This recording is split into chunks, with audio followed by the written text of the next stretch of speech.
ana waa Facebook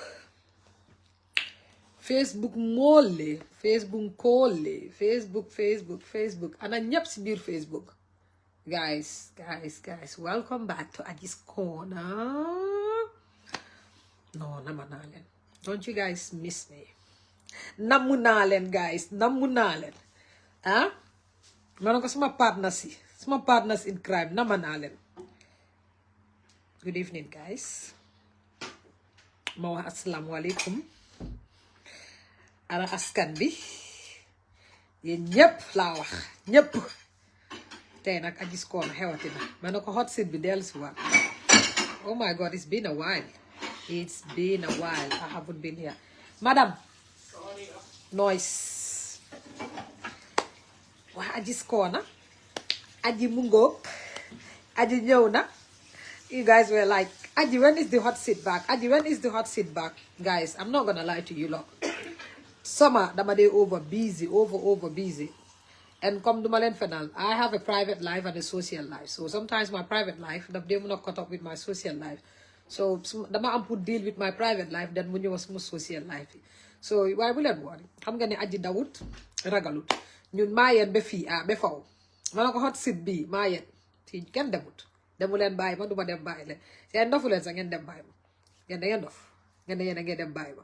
Ya nag ngeen Agies Corner dafa addictive. Ki fi ku fi ñew doore dem. So tey nag kan la ñoo am ñu am Benjamin.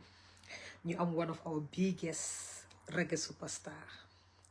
Muy Benjamin. Benjamin nag réer nag si biir gam music bi réer man suma bopp dama naa laajte suma bopp where is this guy, where is Benjamin? Ma dem lokkati ko. Benjamin dangaa ñëw waa Benjamin tamit dama am pour apologize ko because Benjamin maa suma soo ak Benjamin last year la waroon a nekk but it's been going back and forth tey ëllëg if I don't cancel on him he will cancel on me, if I don't cancel on him he will definitely cancel on me. So this time around I said to the guy, you know what, mister, you're not cancelling on me, you're coming to that show. Te dam ko ne bam jeex.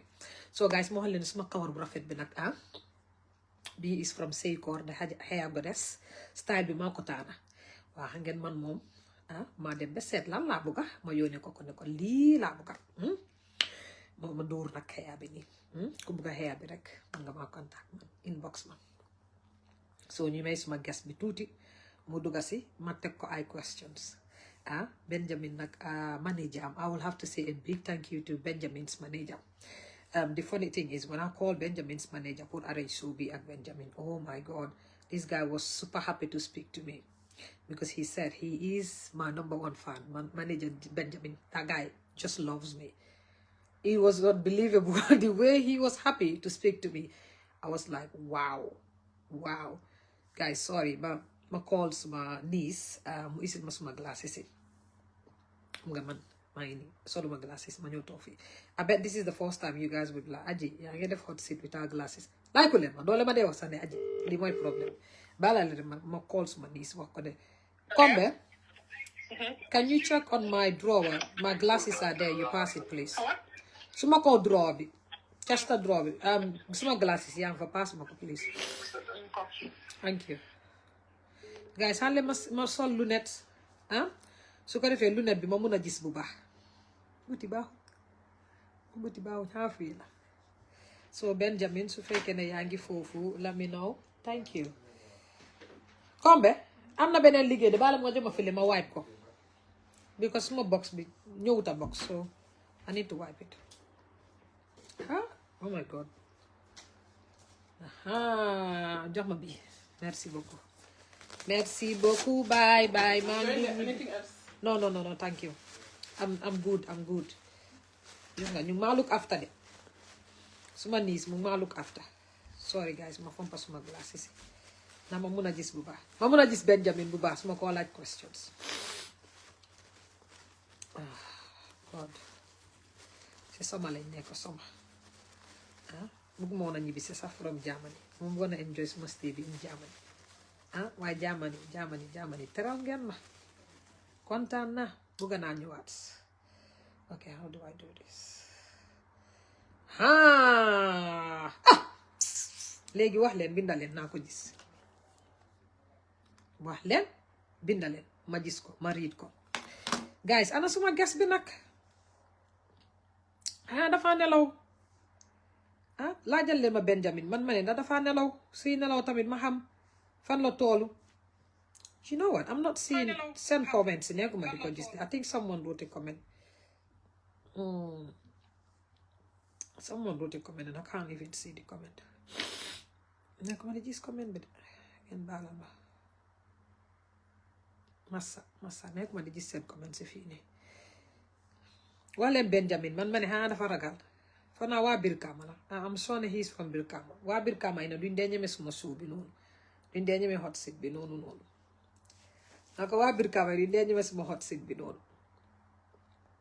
Guys, so léegi waa Agies Corner xoolal dafa mel ni namu leen waa Agies Corner dafa mel ni namuñ ma Hotseat bi dañ ko after Benjamin dañ ko ajoon ba léegi after saba bi la ñoo ñëw ñu Hotseat parce que namu leen ku ma namul rek duñ Hotseat nga man góor yi ñooy suma xarit góor yi ñoo ma dee nam jigéen ñi ñoom maa si ñoom ay day encore joodi xam naa nekku fi jigéen ñi maa si ñoom ay day ñooñ duñ ma dee nama loolu mooy seen problème parce que ñe dama bari problème aawo yi ñu ne duñ ma dee nama ñoom ay da Gambien aawo Gambien yi tey rek mu rey ma su ma pare mu ne ma dégg naa yaa ngi wax su ko seetaan dégg naa yaa ngi wax suma tudd sa life bi waaye excuse me hold on let me said Benjamin okay I think he is coming guys waa Agies Corner waa fancy Benjamin waa Germany ana suma Sénégalais to be honest I saw ne bi ma jógee what's it called again Germany I saw a lot of Senegalese were following my platform and I just want to say thank you to my Senegalese brothers and sisters for also supporting and for also being here on this platform with me te nii lañ ko bëggee rek Gambia Sénégal ñëpp xam nañ ne benn la kenn mënu koo xar ñaar so having to have you guys on my platform is a round of applause and I'm happy ne Agies Corner tam ñu dugga Sénégal toj fa ferege fa Benjamin nag looy nelaw laaji la xaar leen xamoon naa ne move somewhere Aida waay gisa kii duma ko dee mën a joo parce que kii moo bëggal boppa so su ma ko jooyee rek daf demee dama dee xam ne mu si suuf te gisuma ñan ñooy seetaane but I had the feeling ne kii mu si suuf Birkama is here as well Birkama gaay Birkama ñemewuñ suma suuf bi and to be honest you know what saa yu ma demee ma dem seet suma analytics yi people in Birkama or people from Birkama watches me more than anywhere else in the Gambia. And I have to say a big thank you to Birkama people. Góor jigéen yéen amaluma leen fay waa Birkama. Yéen moom when it comes to Gam music I think you lot support more than anyone else. And Aida seen boobu bul nelaw parce que suñ paree dañoo dem TikTok. kon waa yow nga ne fan yëpp doo àndaa man TikTok Aida. dañoo dem TikTok? Yeah, to be honest, every time I checked the amount of people that watches me, it tells me like the percentage from Birkama. Nyuma de setan in Birkama. Oh my God, it's just unbelievable. Yan wa Birkama man amaluma len wa. I just want to say thank you very much. Iso pare nguma sa dole ndejo de wa Birkama. Bu len ndejo wa Birkama. So ne hello sa wa Birkama ñu ñoo represent sen bopa. Nga ji ile de hel sen bopa. Ñi ma nga luma ne ci wa Birkama bala nga ko xam mu am artiste bu joge Birkama. Certain artiste yu joge Birkama. Birkama dañoo support seen artiste ba dee break te man lii laa dee wax it's not about gox sax what xam nga ngeen am seen doom bu fa jógee ngeen na won doom bi ne kii like is part of us and we're gonna support you lot dafa mel ni Birkama moo nekk di whole Gambia imagine ay artistes yu jógee ay talenting ay yooyu noonu duñ bàyyee seen loxo ayda xanaa gisuloo suma call bi xam nga danga bari rab non Aida gis naa sa call bi fekk maa ngi préparé pour ñëw live ma xam ne man maa yow suñu waxtaan du dee jee su ma ko pigee dañoo nekk di neene bi ma ne kii bàyyi ko ba mu after live bi naa ko call ay dama nga dem toog rek yow xaar ma rek ba ma pare ñun dañoo dem TikTok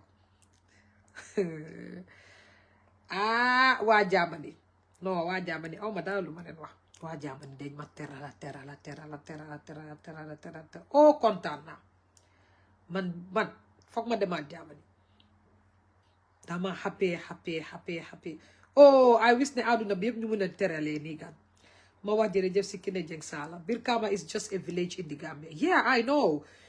I just like Aji. Oh my God, Yassi, I love you. Xam ngeen man fan man nit dee wigi soo ma buggee dang ma dee wig man nit bu ma ne dama la bugga. I love you, I adore you, you're my favorite, I'm a big fan of yours. Soo ma waxee loolu dang ma dee rey pa waaye gis nga sama ne I don't like you, I can't stand you, I hate you. Oh, si nga ma dee jox power léegi dama def everyday loolu laay kut pour nga get ma dis nga fa sonal la. Yassi, I just want to say I love you. Much love, darling. Man, I always say this. Agies Corner is nothing without you guys. Agies Corner is not Agies Corner without you guys. And I'm going to have Agies Corner, the brain, the power, and everything. Because yen la dal. Yen ma push. Yen ma make who I am. Yen ma support. Because come lima de wa munon na new start show. Biken do ko seta. Why you lot made Agies Corner who Agies Corner is. And I just want to say thank you very much. Who told you that? Who told me what? After this live stream, dinala block. Ay, dayo mo na block. Yo, yaw munta block. Yo, dara nga mamunut. Yo, nang made buga bay. Do made mo na bay. Yo, yaw munta bay. Yo, fo ba bay? Why, hana, just you know what? Benjamin, the faragal sumosubi. Benjamin. Hana nga ragal sumosubi. Man, jisu maladi. Send my request. Okay, let me say it again. Oh, again? I'm not seeing any request. Again. Okay, it just came now. Aha. It just came. Okay, bye-bye. Hanga wabirka, amuj fit. Wabirka, amulen fit. We move, bro. That's just a joke. What was it? I can't even remember. Okay, when he said Birkama is just a village. Yeah, come on. Why are you getting upset? When you saw that? Hanga wabirka. Yeah, da ngeen bëgg take over sama platform bi man dama dem sa di leen seet su ma gisee koo xam ne sa nga nuru waa Birkama ma génnee ngum la ma faxas la Brixtown waa Birkama yi laay génnee sax xaale ma seet Benjamin okay, I'm seeing him here. Benjamin, man laa send request so set up sa téléphone bi. You can either come with your page or your personal Facebook. I don't know which one you want to come with, but let me know. maa ngi add sa personal Facebook bi. Assalamualaikum. Waalaikumsalam. Waa léegi iñaa daane Okay. nka sila tale No, sir. No, sir. No, okay, no, ma accept anything bila. No. waa léegi looy def mooy Yeah, comme li ma doon wax de soo buggee nga duggee sa page bi or your Yeah. thingy your Facebook anyone so dama laa génnee nga sena request bi guys nga waa Birkama yi da ngeen dee jaay fit di jaay fit alka fande strong de almost strong. There is no town in Gambia apart from Birkama. We own Gambian music industry. Hey, kaka, bulma yap. Yan fan gen own Gambian music industry. Why do you feel so entitled? You yap there. There is no town in the Gambia. Birkama si neke town hana kon talinding lalla. Yan ngeen xam ne si chat bi fele ngeen nekk. Da nga romba bañu romba talinding man mi jóge talinding kaka nga ne man nga ñëw dis kaka suma platform. Di mo ne there is no town like Birkama. En Birkama nga xam ne fele la nekk si any talinding da fa jóge tuuti duga Casamance. Bu ñu yàpp waay. En naka ngeen oone Gam music. By entitled bu ñu yàpp. Da nga ma fight the whole Birkama. Man nga yàpp. Birkama. Yéen waa Birkama li ma seen problème maa leen a crédit léegi ngeen bëgg a ñëw jël yëpp. Please relax. It's okay. Chill leen. Nokki leen in and out. There is no town in Birkama. May Allah bless you, Kaka. Please don't say it all. No, suma pare ñëpp lay block one by one. Mboolem ko xam ne Birkama nga jógee say bye to this platform. Gis nga seen Birkama artist bi. Moo xamul sax naka lay dee taale caméra bi. And you call it Birkama a town. When you're Benjamin from Birkama, don't say if you know how to put a camera on. Yaa na ma àttee yéen waa Birkama. Xarle ma seen Benjamin. Birkama is full of big mouths. You know, Bakau, we rap the Gam music. Yamatonja. Hold on. Benjamin, yow waa biir Aji Kama ngay naka ñuy jaay fii am fit yéen biir Kama xamu ne sax naka leen dee putee caméra on yéen non lu ndaw la si ñun man ñun passé nañ foofu long time mu ne gaa dee passé foofu yeah man ngay naka na yaa ngi cool yéen sobre maa ngi ok Benjamin welcome to Agies Corner basically comme li ma doon wax rek maa yow suy soo bi moom is of tey fii tey nga cancel ëllëg ma cancel tey nga cancel ëllëg ma cancel so I'm just telling my fans ne you should have been here since last year. You were one of these Gambian artists. You have never scheduled over and over again. But I'm really, really, really happy that I am here because for fans, they always want Indian Benjamin. For some reason, I don't know why, but wabir kamala hamna. Yeah, blessed. So mobile nga dal nuyu gaay ñu start from there. Wato tiji. Time amut. Yeah, give thanks. Aji, abaraka bake, you know, we give thanks. Jeff, you know, for bringing me to your platform. And, you know, I want to say greetings to all your viewers, you know, yeah, man, all your followers and, you know, supporters, you know, big them up, you know what I mean? Yeah, so this is Benjamin Cisse, you know, live and direct on Agies Corner, you know how it goes. Benjamin. You know? Benjamin. Benjamin, do you know what? Yeah, before we start this show, I used to say, where is that tall, cute Gambian artist? Tall? For real? I used to say, where is that tall, cute Gambian artist? Because the last I couldn't remember your name in the industry, but I know you facially. So such song be at Nova, being a neka Nova, MLK, Access was one of my favorite songs. What's it called again? On of you. So I used to remember like Anna Benjamin. I used to say, where is that tall, cute Gambian artist? Could they waste this song? No, I never remember that. You know, you know, Lala, and they Naji Maraj. Well, hanga song bobu nonu. So they may back. Your 4 day anyway, danga weru si maraj ni. Okay. Yeah. So I couldn't remember your name. Each time I want to talk about you, I'm like, cute, that tall, cute Gambian artist. Could never see song but more weru si maraj. Yeah. You know, but I don't remember I was ever tall, you know, but you know, thanks. Yeah, I remember video you fancy Benjamin Mabaila, you do a bit so now what you cannot Benjamin Cisse. Because everyone has been talking about Benjamin, and I don't know a lot about you, to be honest. Hamnane, you're a reggae Gambian musician, but like Fanla Benjamin Judo, Fanla Yaro, Fanla Deme School. Just give me a little bit summary of who is Benjamin, please. Yeah, man. Benjamin Cisse, born Kausu, you know what I mean? Kausu Cisse, you know, from the Cisse, you know, from Sitakunda, from in Fonyi, you know, but I was really actually born in Serakunda. But my people came from Fonyi, Sibanor, you know. Okay. Yeah. So born in Serakunda, London, kind of grew up in Bikama, you know what I mean? Yeah, man. Attended like schools like, you know, back at the Annex, St. Teresa's, and you know, Kinderdorf, Buttercup, you know. Yeah, man. You know, that's Kausu Cisse for you, Benjamin. You know. Yes, sir. So Benjamin, you're also Kausu Benjamin Cisse or Kausu Cisse? Kausu Benjamin Cisse, you know. Yeah, man. Because Kausu is a great name, you know, from a great man. You know, that's my grandfather. You know, so I really put that name first. You know. So, yeah, man. Birkama, they already claiming you. You're not even born and raised in Birkama. Well, Birkama, I'm not in problem. Yeah, because Fofula, you know, started music tamit at you know, because before I came to Birkama, I never thought I would become an artist, you know. So Brixton artist, you know, Brixton made me, so that's why. Yeah, man. You made who you are, so for real. Yeah, for real. Benjamin, my first question, like, where did you go to school for Jange from nursery, primary, and for Mdal? Yeah, wow. Yeah, from nursery.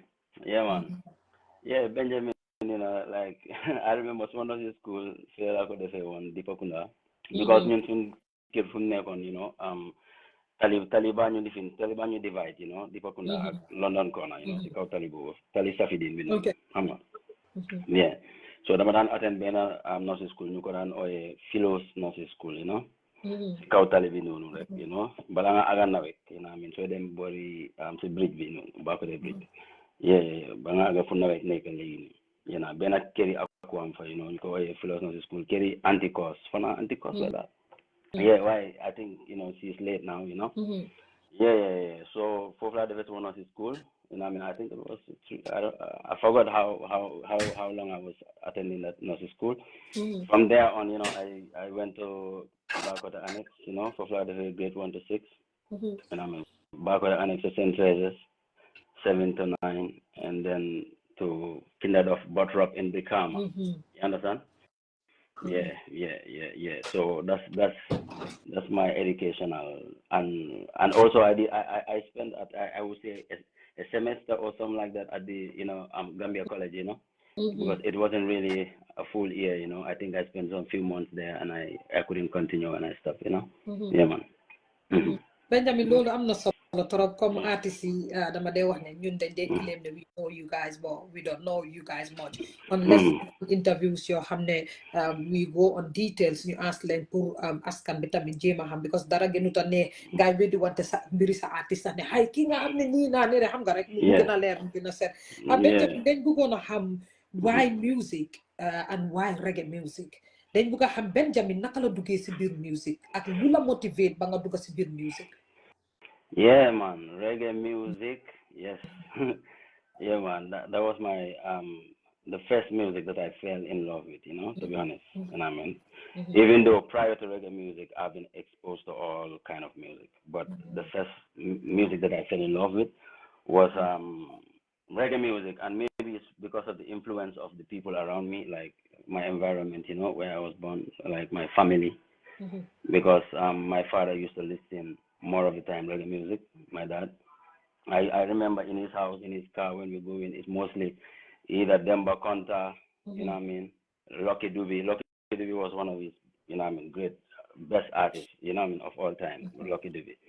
So I started listening to Lucky Dube through my dad, because of my father, Demba Conta. Even Rebel and the Recaller, his album, I got the opportunity to listen to it. His first album, Pray is the Mighty One, and if you do that, we shall leave us one. Yeah, that album there. I listened to it completely, for the first time because of my dad, in his car, I can fully remember. So my first exposure to listening to music, like sitting intentional and listening to music and feeling it and enjoy it, was through my dad, and that was reggae music.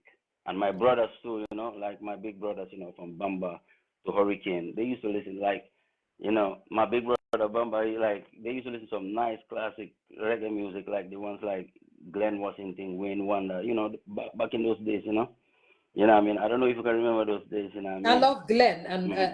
and Lucky Dube, Yeah, yeah. yeah, yeah. So then I got introduced, or yeah, into this ragamuffin kind of reggae as well. You see it, that was during the time of Sisla Kalanji, when they came with their, the first albums, like, the one where I'm saying, there is no white God, not teach me anything wrong. Could a white God save me from black man oppression? Or would a white man oppression? Me no know, man. Me forget the lyrics them now, long time. Because I've not been listening to these, records for a very long time nowadays, So, yeah, man. Yeah, from that days, to now, reggae music has always been there, And even though I was born in Serekunda and, hip hop was very popular back in those days, hip hop was very popular back in those days, but reggae music within my home, within my circle, that was more popular, That is what introduced me to reggae music, the loving of reggae music, listening to the vibes.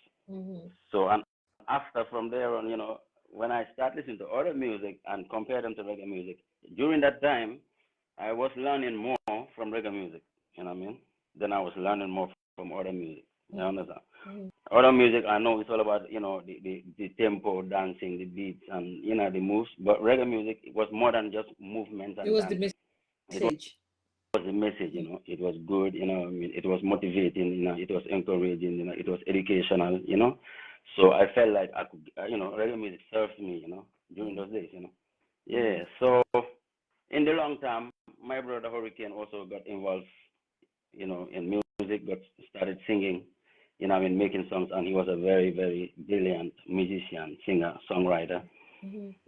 That also, got me influenced, to get even more curious about the music, and start getting more keen with it, and listen attentively, and, yeah, man. So I saw you go, man. So we give thanks, we give thanks, we give thanks. So Ben- that's how I got into the reggae music. In case, Benjamin loolu am na solo torop dañ bëgg a xam like music and your family ndax yow bi nga dugg si music am nga some family dispute ak sa family like doo ko def dugg na fële sama jaay doo géwél like a push and pull boo xam ne am nga ko sa family when you were starting or when you decided to be a musician. Can you tell us like how did it went when you decided and let your family know? Well, I think the thing just happened like that. Yeah, spontaneously. It just happened, and the people also took it like that. It wasn't so difficult for me. Like even though sometimes my father will let me know that we are truly not idiots. Yeah, it was more that that's why one little time to time, like we are not idiots. So during those days, I think it was all about him letting me know that in the music, if you want to do music, he cannot stop me, but he just have to remind me that we are not idiots. So sometimes it can get hard. The road can get long, and you can go through a lot. So, but if you, so it was just like one of his reminders, letting me know that you don't. It's not a must that you have to do it. If you don't want to do it, you can just, because the music is like that. It's a long thread of work. So yeah. So that was it. So but actually there wasn't much problems. Between me and my family.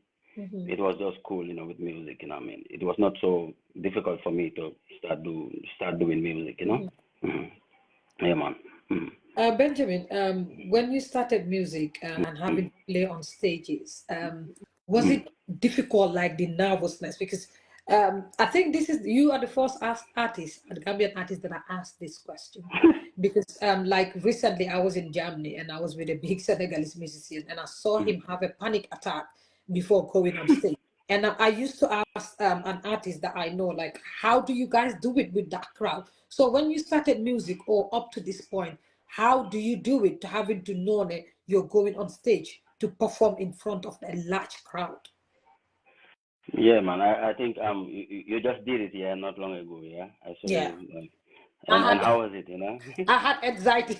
Yeah, yeah, man. That is almost, you have to face it, That one you have to face it because that is even good for you, man. It's good for your brain. It's good for your body, It kicks you, and it prepares you, because you have to do it, Whether you are afraid or not, you have to do it. Now you are here. There's no turning back. So I used to sit behind the camera, like this is me. This is what I know. Like having to stand in front of people, that was a whole. I don't know. It was another type of journey for me. Yeah. Yeah, man. So I think at first, it is always, it's always nerve wracking, before you climb on the stage. It happens to you, it will happen to anyone, who started it, even if you love it. Sometimes, at the beginning, because, sometimes when you are younger, you don't tend to think so much, so deep, about what other people are thinking about you.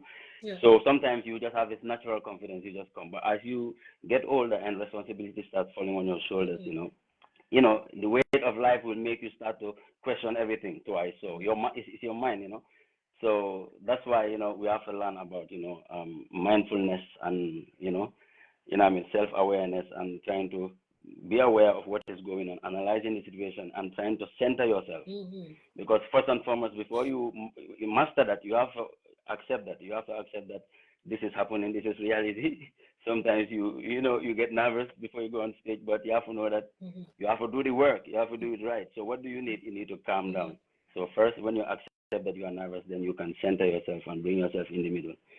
Breathe in and breathe out and them things, and balance yourself. But it's always, it takes time, to learn how to master that, how to relax and be yourself on stage, It's it can take time, So, Definitely. but the I earlier don't you know how start, the you better guys for do you. it. Yeah, I don't know how you guys do it, but Yeah. seriously, that stage flight, like, I just feel like this is why so many people would smoke a lot before they go on stage, or drink a lot, or take drugs before they go on stage. Oh, yeah, the I influence. don't know how you guys do it, but yeah. Yeah, man, the influence is there, man, because people have coping mechanisms, Yes. different coping mechanisms. Sometimes some people need to talk to someone before they can calm down, you know what I mean? Yeah. Sometimes some people just need to be in a quiet place, in a lonely place by themselves, and you know what I mean, just close their minds and breathe in, breathe out before they can settle down. Some people need a couple of splits, some people need a couple of, I shots, think I'm gonna like start what I'm called. smoking weed with this. I'm gonna start smoking weed. Yeah, just the herb, just the herb, Yeah, don't smoke nothing else, Yeah. Benjamin Lolo, I'm not sure at all. Benjamin, we saw that you are or you were part of the Frontline Army. So because we don't know if you're still part of them. How did you join the Frontline Army and how did it all came up? Yeah, man, Frontline Army. Yes, man. First and foremost, Frontline Army was, it's not just a musical crew. Let me call it like that. It's a family. It's a movement. Yeah, it's not just brothers coming together just for the sake of the bag. You know what I mean? It's also about family. It's about loyalty. So it doesn't matter. In a family, you're there for each other no matter what. But if it's strictly business, when the business now run, everybody's gonna go their separate ways. So Frontline is bigger than just that. It's a family. And Frontline was initiated by my brother Hurricane, Knowledge, Silka. Yeah, the fourth. I don't know if there's a fourth person, but I can remember fully these three people. They started this thing. Yeah, in those days we were living in London corner. Serakunda. Yeah, man. Knowledge was living around Serakunda, Masangelo. Sika was living in Dipakunda, Kevin Mr. Gay, like Sika Talibin, like opposite Safidin. So them started this, So like me, like after after my 13th year birthday, we moved to Brikama. I think 13 or 14 year birthday, we moved to Brikama, From there on, we came, to a place called Brikama Newtown. That's where we moved in, like from Serakunda to Brikama. So this place, they also have a camper, at our home, along the road, This place is also called Frontline because why? Because it's along the road, It's at the Sikanamlaneka, So they call it Frontline, like in bricks, Yeah. Navamanokang, we call it Frontline. Yeah, Frontline Okang. Yeah. And so the big brothers who are there also, they name their crew Frontline. So it's like a coincidence, From Serakunda, they have a crew named Frontline, and now we move to Brikama. Soon can be, you have Frontline again.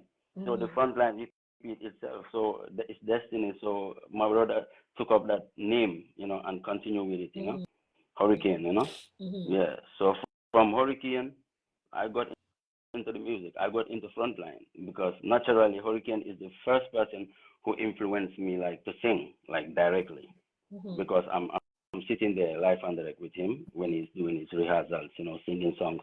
Sometimes I'll be holding the backups, like the backing vocal. They were out Sometimes then ben me lulu. So sometimes someone else like someone else have so I mean idea name I'm song. The listen now. Sometimes I say I'll be like cool. Yeah. He'll be like no. And he will come and sing the song and ask me if I like the song or not, Yeah, man. And the more I start listening to it, because of the music is so good, like I will feel 100% awake, and I'll be like, yeah, good song, man, mad song. Because for him, he never created a song that I would say, oh no, I don't like this song. Almost all his songs are like magic to me, they sound like magic to me. So that's how I also, you know what I mean? Got another thing, man. Yeah, got another vibe. Benjamin, it's today that I know that that you're related to Hurricane. Musuma Hamne, you're related to Hurricane. Yeah. Until when the questions was sent to me, I was like, huh? So it says on the question that like you had a brother who is Hurricane. So how are you related to Hurricane? Because I know Hurricane back then. Are you from the same mom and dad, or you're just friends that you're from the same mom and dad? We are actually from the same parents. Yeah. Wow. Yeah, for real. Yeah, Yes, I never knew he's this. the mentor, he's the leader. So I am set the thing, man, Hurricane. Okay. Yeah, he's a musical doctor, man, the legend. Hotseat all of this because when I saw the question, I'm like, how is Benjamin related to Hurricane? So you see, so that's how I came into the vibe. Yeah. Frontline it Army. all makes sense. Frontline Army. You see, so it was natural. It wasn't like I came from somewhere to say that I want to come and join Frontline Army or you know what I mean. My brother was the focal point of Frontline Army, Hurricane, So automatically I got into the vibes. I remember my first song, the first song that I ever did was I think it was the the day that Hurricane left Gambia and came to Germany, I recorded my first song the following day. I never did record my song until he have to leave. My first single song. Why did you do that? Were you waiting? Did you think that you're No, I better? didn't. Yeah, Wait, no. wait. Did you think that you were a better singer than Hurricane? That if you start singing while he was back home, you will take over, or what?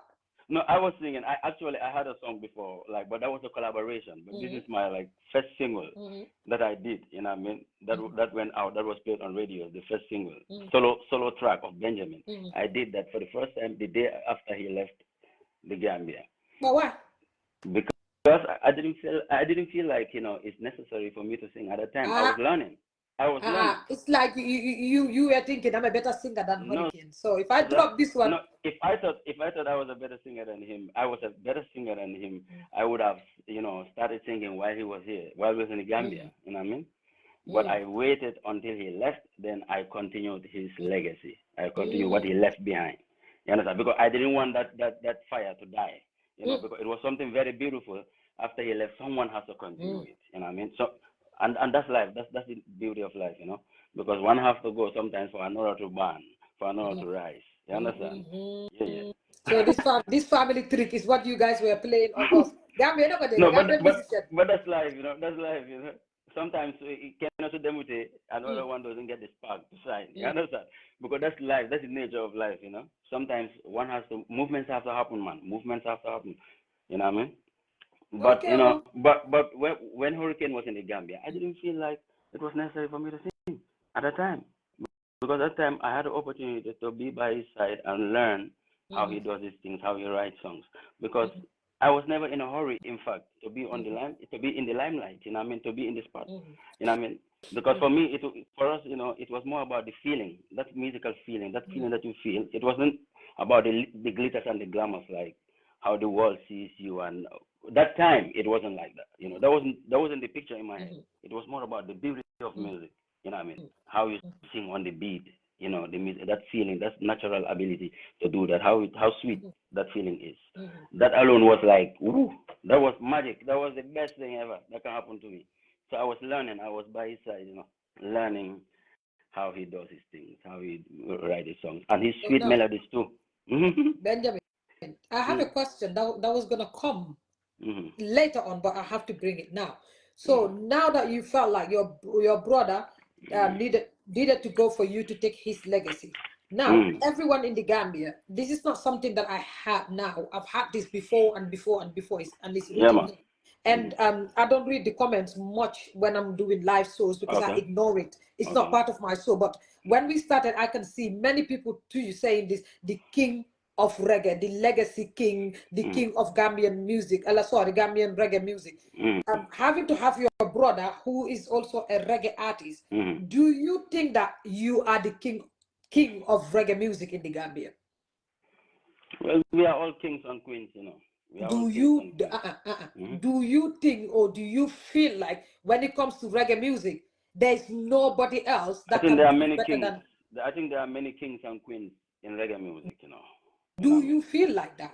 I could be one of them, man. If my fans, see me fit as a king, who am I to deny that noble gesture? If people put you, in front on the pedestal as a leader, if you can lead them, Yeah, man. You don't have to deny them of that wisdom, you know what I mean? Yeah, man. So here is where I have to put you on a scale with king of the people, by the people, and of the people. I have to put you on a scale with Hurricane. So now, if we were to say, hey, Benjamin, you know what? You and Hurricane, who is better and best in reggae I would say music? Hurricane. I knew you were going to say 100%, that. every time, every day. Happily. I knew you were going to say that. But now I'm going to ask Gambians. And this video, everyone watching or who's going to watch later. You know why? You know why I would say that? Because without Hurricane, there would be no Benjamin. No, trust me. I would have never been a singer without him. It was because of him I started singing. Knows? And he made me believe that I could do it. He was the one who made me believe that you could do it. If he didn't give me that green light, I would have let. Now let's wait. I'm gonna let Gambians decide. So I'm gonna let Gambians write on the comment section, or when they come back to watch the video, let them tell me Hurricane and Benjamin. This is why you were running from the hot seat, huh? Because Yeah. tell me, guys, who is the best when it comes to you see, Hey. already they say you're the legend. Well, but that's how the game goes, you know. You see, every generation they have their own king. Every generation they Definitely. have their own king. Yeah. You cannot stop I that in totally music, you agree know. with that. Yeah, yeah, Yeah. yeah, yeah, yeah. You know. So every era has its own, you know, leading artists. You know what I mean? So you can't stop that. But for some diehard fans, it doesn't matter. You are if they see you as their number one, you are their number one forever. You know what I mean? And that is, you know, that's the beauty of music as well. It bonds you with people and for life. You know what I mean? So we give thanks for that. We give thanks for that. You know. Hurricane Ile. Okay. Fintina. Yeah, man. I would do some. Hurricane Fintina.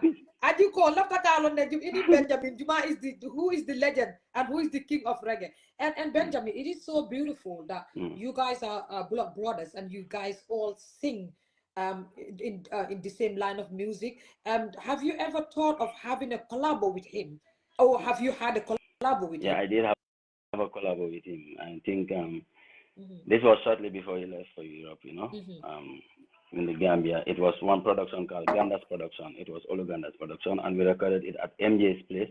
The late MJ, may his soul rest in peace. Yeah, You know what I mean? Yeah, you know, yeah, it called. They will never see us down, even when the enemies frown. You should know how to get around, something like that. You should know how to get around. You know what I mean? So it was a long time, you know. So sometimes, yeah, it's hard for me to recall every single lyric, you know what I mean, of those days because I've not listened to those songs for a very long time. You understand? But yeah, it was back in the days. I think this was my first ever song to record. You know, he took me to the studio and gave me the opportunity to yeah, put my vocals on a soundtrack, you know what I mean? And it was one of the most beautiful feelings of my life, you know what I mean? Yeah. I can't forget that, you know. That was the first day I met.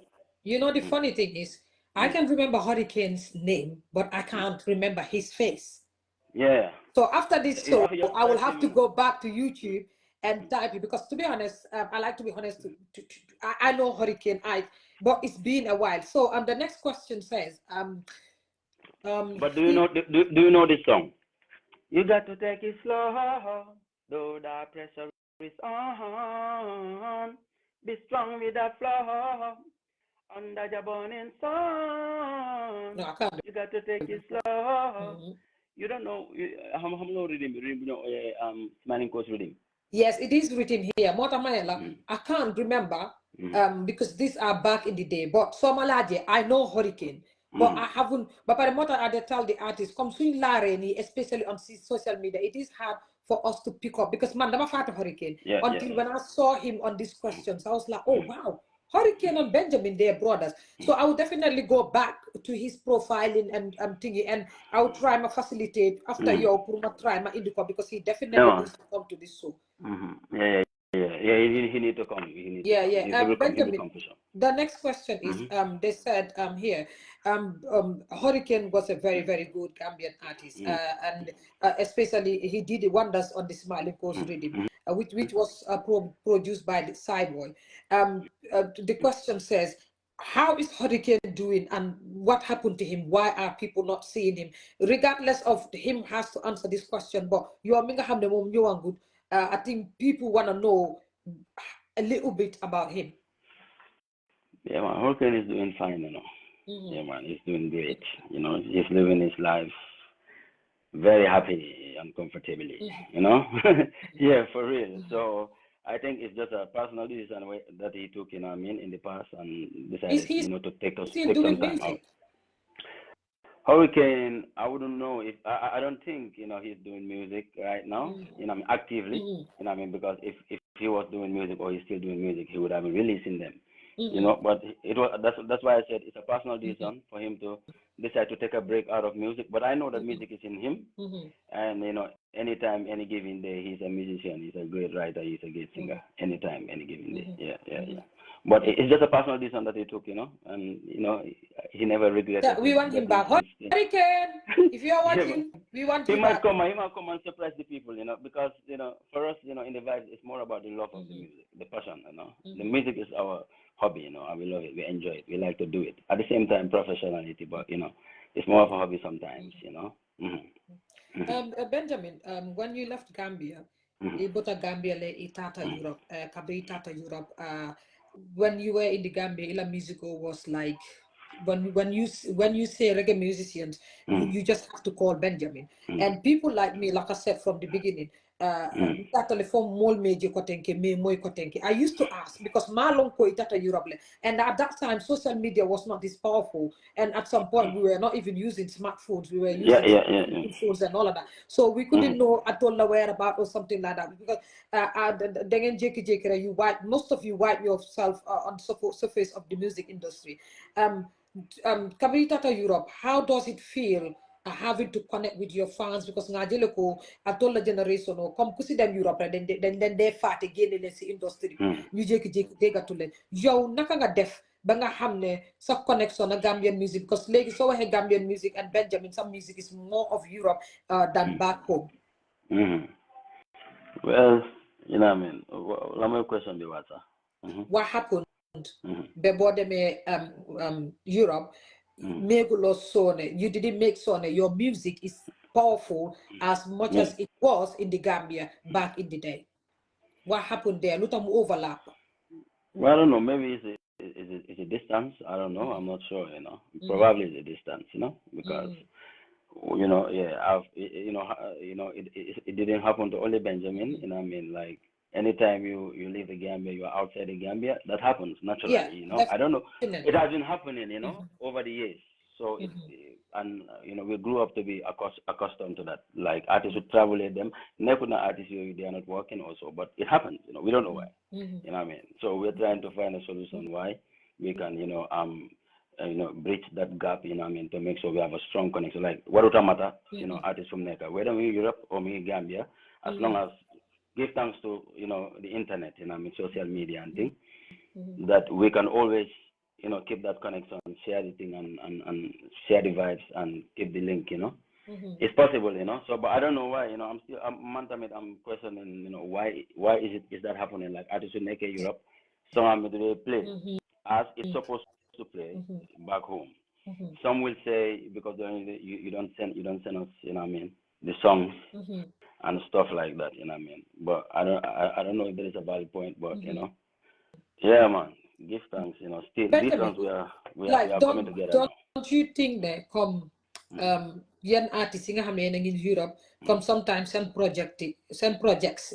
I know that it is really hard to leave your bills, your family, your friends, especially the bills back home, especially when you have a partner or when you don't even have a partner, but someone to look after your bills. It might be every bill because you know how Europe is. But don't you think that at some point in your career, sacrifices should be done pour nga muna dem talk back home sax nga spend a little bit of 6 months or 1 year nga def sa project before fofu nonu film before nonu sa video si fofu reconnect with other Gambian artists xam nga reconnect, introduce yourself, especially when it comes to December when they have so many shows pour ngeen muna perform on all these stages. Don't you think that should be facilitated pour yeen tamit ngeen muna def lolu?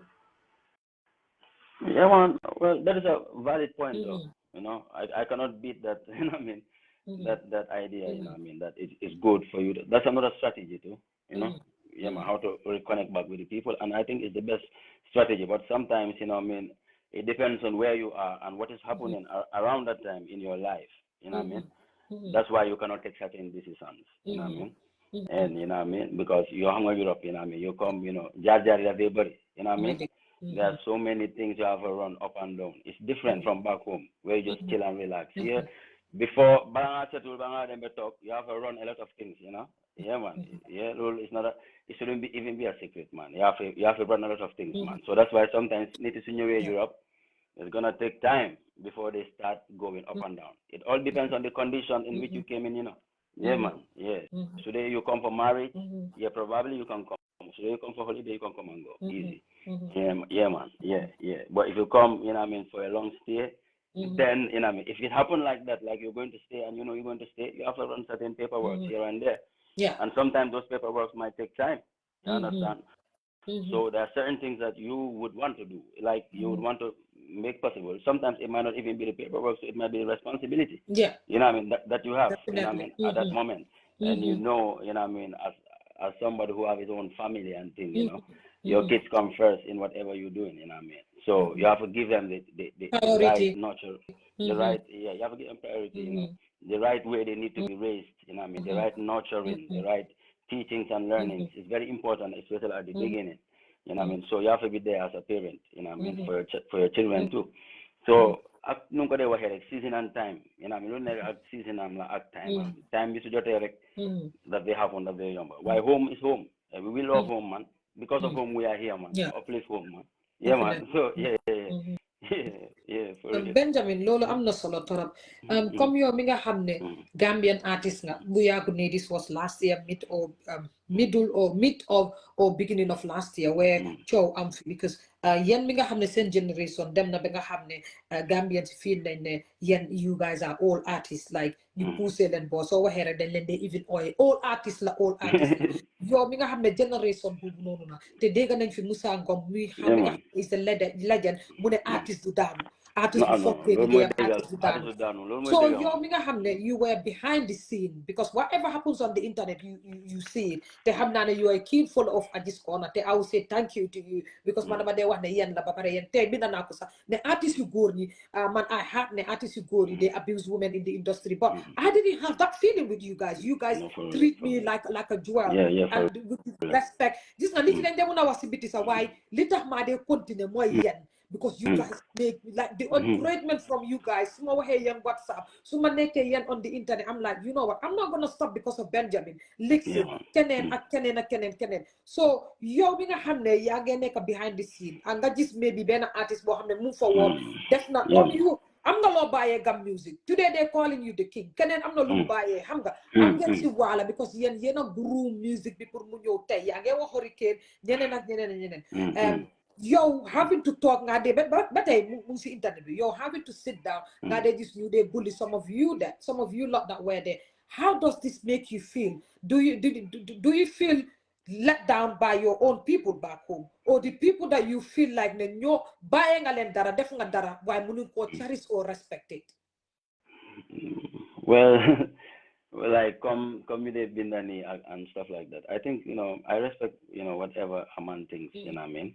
If you think that is the truth, your truth, you know what I mean, I respect it, you know what I mean, Yeah, you with the elephant, maybe that is their point of view and that is how they see the things, you know what I mean. But in reality, you can never know the situation, you can never know the man unless you live with the man or you spend some time with the man and met the man personally. Yeah, man. So you then like online and do all those critics and stuff. Well, to each his own, because this is life, you know what I mean. People's life, you cannot decide it for them, you know. You cannot decide people's life for them. Everybody have their own different, unique destiny and a unique journey in life. We are all souls traveling, you know, and we're gonna go through all these different transitions in life to evolve, you know, and become a greater version of ourselves, you know.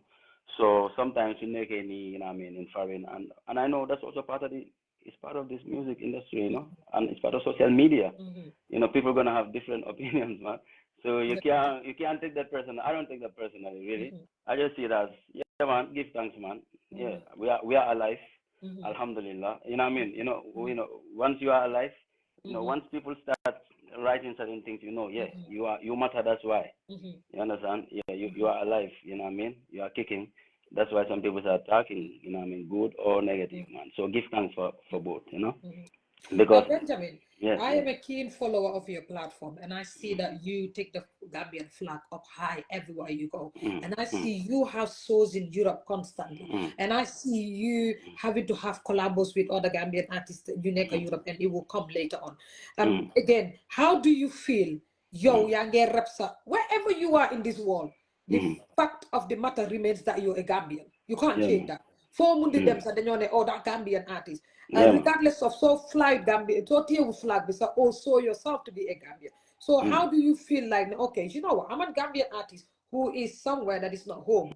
And I feel like people back home should give me that a little bit of comfort, little bit of spirit. Okay, you know what, my people back home still lost because I'm rapping, because you're rapping back home. So now they feel again, do you feel let down like, you know, I'm doing all of this for the people and the love of my country, but where is my country people? yeah, sometimes you know, I think is you know, we go through certain difficulties like that. Probably it's because of, you know, what I mean, lack of, you know, knowing, you know, what I mean, lack, you know, ignorance, you know, what I mean. Yeah. Because, you know, once we realize that supporting a Gambian is like supporting your own self, Definitely. you will always be in a Gambian thing, man. No matter how big or small, you will, you know, you will plan it, man. Because we all have plans, man. Every week we are planning how we want to spend our weekend, where we want to go, which club we want to go. So imagine if the club you're going to is a Gambian club, Yeah. especially out here, you know. Anyway, or imagine the artist you support is a Gambian artist, or the restaurant you're going to is a Gambian restaurant. If you know that feeling of that solidarity, you know, and that patriotism, if you know how that feels good in you, I'm telling you, you will force yourself, or I don't know how would I say this. Yeah. You know, nobody will force you to go to a Gambian event. You will be the first one there. You know what I mean? Because, you know, it's us coming together, having a good time, you know what I mean, doing our own thing in our Gambian style, and we are happy that we are together, you know what I mean? So knowing that, you know, some people, you know, see things a different way, and, you know, yeah, sometimes it can be, you know, disheartening, you know, but you got to understand probably they still need time, and you still need to take them through the journey, you know, and maybe one day, you know what I mean, things will turn around and they will all join the wagon, you know. Definitely, that is something that I always say. Sometimes ignorant of data because we just follow the cloud, like jump how Yeah. high, hey, limo how kuneka, Yeah, like if you believe that, I mean, you they support music. A lot of them don't know music, if you know what I mean. Yeah. No, but yeah, that's the reality. You know what I mean? That's the majority of the music listeners are not really people who really know music. They just follow. They like the sound because of this is what's happening in the club, or this is, you know, this is the style that's up now. You know, so that's the vibe. But you have some diehard music listeners. You know what I mean? Like people who listen to music deeply, who listen to lyrics, who listen to melodies, harmonies. You know what I mean? Those ones are also there, and for those ones, you will always be among, you know, in their best book. You know what I mean? Yeah, for real. Benjamin, we wanted to know if Benjamin is signed under any label, or Benjamin is working as Benjamin with his own crew management and all of that. Yeah, man. Benjamin is Benjamin, the artist, you know. Yeah, man. Yeah. You know, but recently I've been working with, you know, IDOPS, you know what I mean? Yeah. From IDOPS as my manager and also as a producer, you know. So we're working together, you know what I mean, as two, you know what I mean, entities coming together, you know what I mean, and having an understanding, you know what I mean, or how will I call it, you know what I mean, coming to an agreement about something, you know what I mean, and that is what we are working upon, you know. So yeah, we have a relationship, you know, me and IDOPS. Yeah, give thanks. Yeah, a good relationship for that matter. Big up IDOPS anyway there, you know what I mean? Benjamin, we saw you had a collabo with Rebellion Recaller recently, and he is also an artist that I want to have on this show, which you will facilitate later. We saw a collabo, and before that, then they just Rebellion, you guys are in good terms. How did that friendship happen, and how did you guys come about with the collabo? Yeah, man, Rebel is the big man, you know. He's the big man, you know. Mama was start, man. He's the foundation. You understand? As far as reggae music is concerned, for me personally, because like I was telling you, like Tambo was my papa, you know what I mean, Simoto me more they play album Rebellion. Those, you know, time extra touch you know, hanga. Yeah. You know what I mean? So si televita mi hanga Rebellion for that new hanga. Tambo do they get kind of you know? You know what I mean? You have this veil on top of him, you know, and that mysteriousness, the fact that man, from that, since that time, I was like into him, and also his voice, his vocals, you know what I mean? You know what I mean? And his message, the most important part of his music is the message. You understand? I'm a fan though. Yeah. Man, I'm a fan. Man, kuneka fan, kuneka. No, I know. I just love that music. Rebel, he must be your fan, I man. just love You must be his fan, in fact. You must be his fan. So I remember all those great songs from Rebel to Praise the Mighty One. So this is what we call real love, you know? This is what we call real love. It's the one coming from heaven. The spirit of real love is the one given to you from heaven. Nowadays, I'm not good with lyrics that much, you know, cramming people's lyrics, you know what I mean? To be honest, I'm not really good at it. Blame you. But the melody was amazing, and I love it. You know what I mean? Yeah. So from those days to now, I have always been a fan. I always looked up to him, his professionalism, how he does his music, how he represents his music, how he represents himself. And I've learned a lot, from his book, from his page, and I'm grateful for it. So, like they say, the icing on the cake, what I mean, So my living with some collaboration, and I couldn't believe it. Yeah, imagine, grew up listening to his vibes. To have him on a song, man, that was the best feeling ever. You understand? So, yeah, and everything was smooth, man. Everything was easy, he was I have happy. watched the video and I really love the song. Yeah.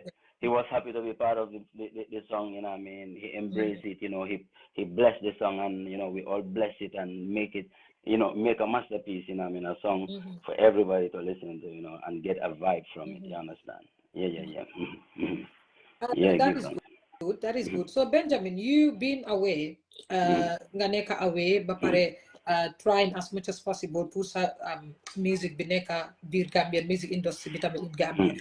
How do you facilitate lan nga de def as an artist who is living away from home to make sure sa songs say some music say everything is staying back home and people back home are listening to it? Yeah, man. How do we do that, man? We just keep on producing more songs, make more videos, and put it on our YouTube and promote it as much as we can. I think that's the best way. That's the best way to promote yourself. Yeah, man. So, and also we keep contact, with our fans back home, because right now I have a group called Season and Time where I stay in touch with my fans. You know what I mean? Anytime I have a significant, progress in the career and something good is coming up, that's where I inform my fans. You understand? And also I have some connection with certain DJs too, who are like my brothers, my DJs like Countryman, you don't know. Yeah, man, DJs like one of the best DJs, man, down there, man, in Gambia, He's the kind. Yeah. Big up yourself. Yeah, good youth, man, good youth, clean art, because we give thanks to clean art youth them, So, and only for Dels, Dels Gum Vibes, positive brother too, Gum Vibes, So we have some links, here and there, you know what I mean? But only for DJs too, I'm a DJ, they play some songs, to club it, you know what I mean? You have Blacker, yeah, man, DJ Blacker in Titanic, you don't know, man, So the thing that mad, you know what I mean? But give thanks, we are still working on it. It's still, a process, you know what I mean? We have to follow the process and keep on working to make it better, to make sure the gap is smaller and smaller, so that anytime you release a song here, automatically it's playing everywhere in the Gambia and in Europe, because it should be like a machinery work, It shouldn't be like that manual thing. It's good still, you know what I mean? But you can't do it to all these DJs. Like, if you have more than 2,000 DJs out there, man.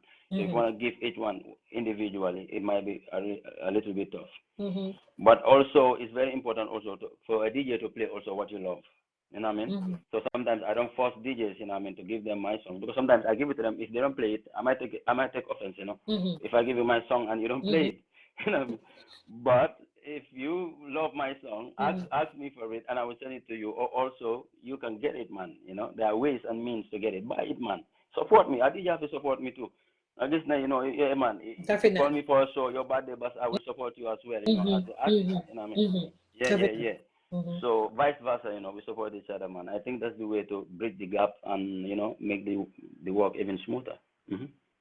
Benjamin, that's a good one. I think the DJs, promoters, they play a huge role in Gambian music industry. Mota man naman dewa ne new young artists regularly they support behind the farm you they liggéey because those are very very important keys. Your hamna nyoni tambi swing fanekute. I always tell them, just nga producer bi, manager bi, social media bi, both social media talk show host bi, journalist bi. Ku nekk da dafa am role bu mo play si artist, because bu manki rek liggéey bi du dem, because pillars la. And I always tell people, The more we work together, it's like, the cake, we all got to share it. It's not like one person got to share it. No, the DJs, you share the cake too. You understand? And the promoters too, the artists, you know what I mean? So it's like it's a fair game, you know what I mean? So we support each other. You don't even have to wait. Like, once one on DJ. Yeah. And I said I'm a Gambian DJ. I support Gambian music, you know what I mean? I know it's easy to get songs, man. It's so easy right now to get songs on the internet.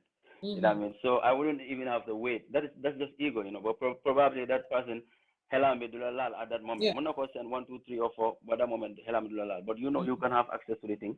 Just take it and play it, man. Download it, yeah. Yeah, because Definitely. some of the artists, most of the songs we are playing, those artists never gave them to you, because you think they are hit, like people love them, so that's why you stream them, or you I don't know how, if you stream them or you bought them or you just download them.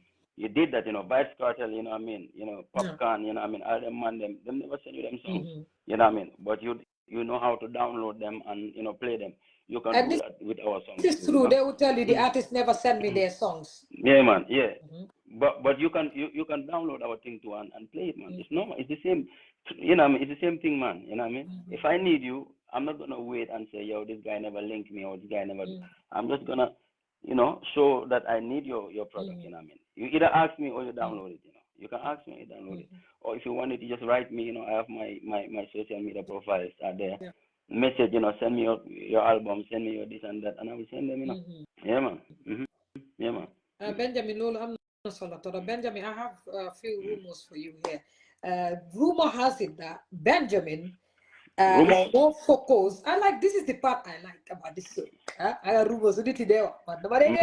I'm reading what.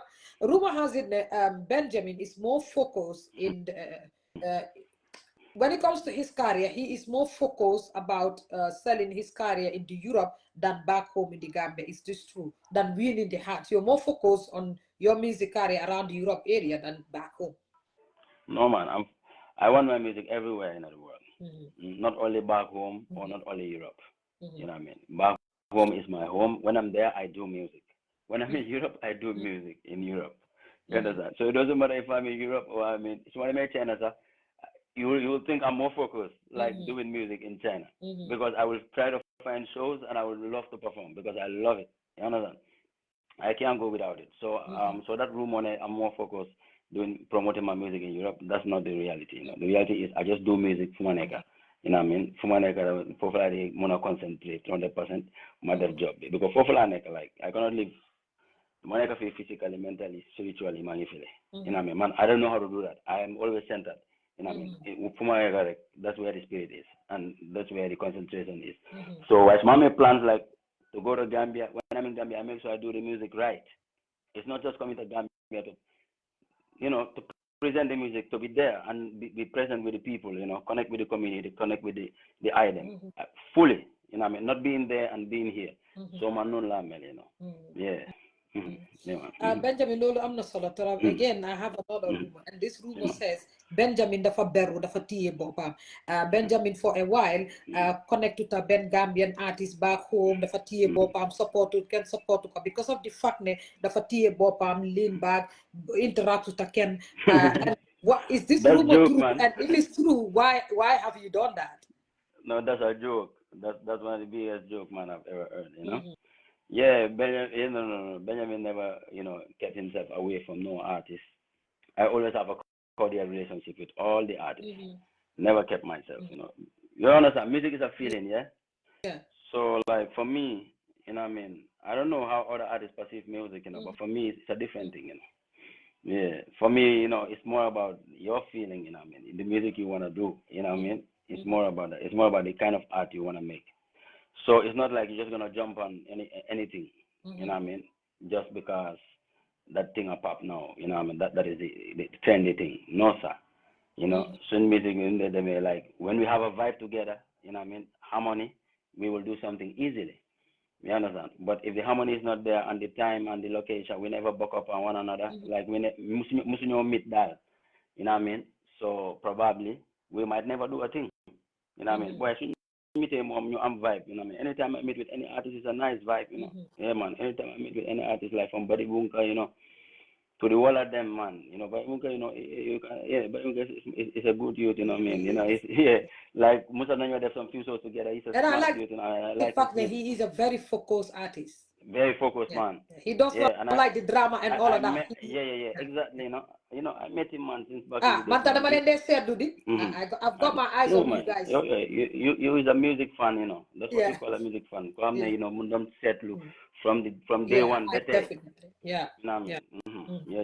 So they make so send pages and yep, ma follow them for every update about you guys. Exactly. So all the artists, me, I'm a fan of music as well because I didn't even have interest to get into music because even loving music, enjoying music, listening to reggae music was enough for me. Was like goal for me. You understand?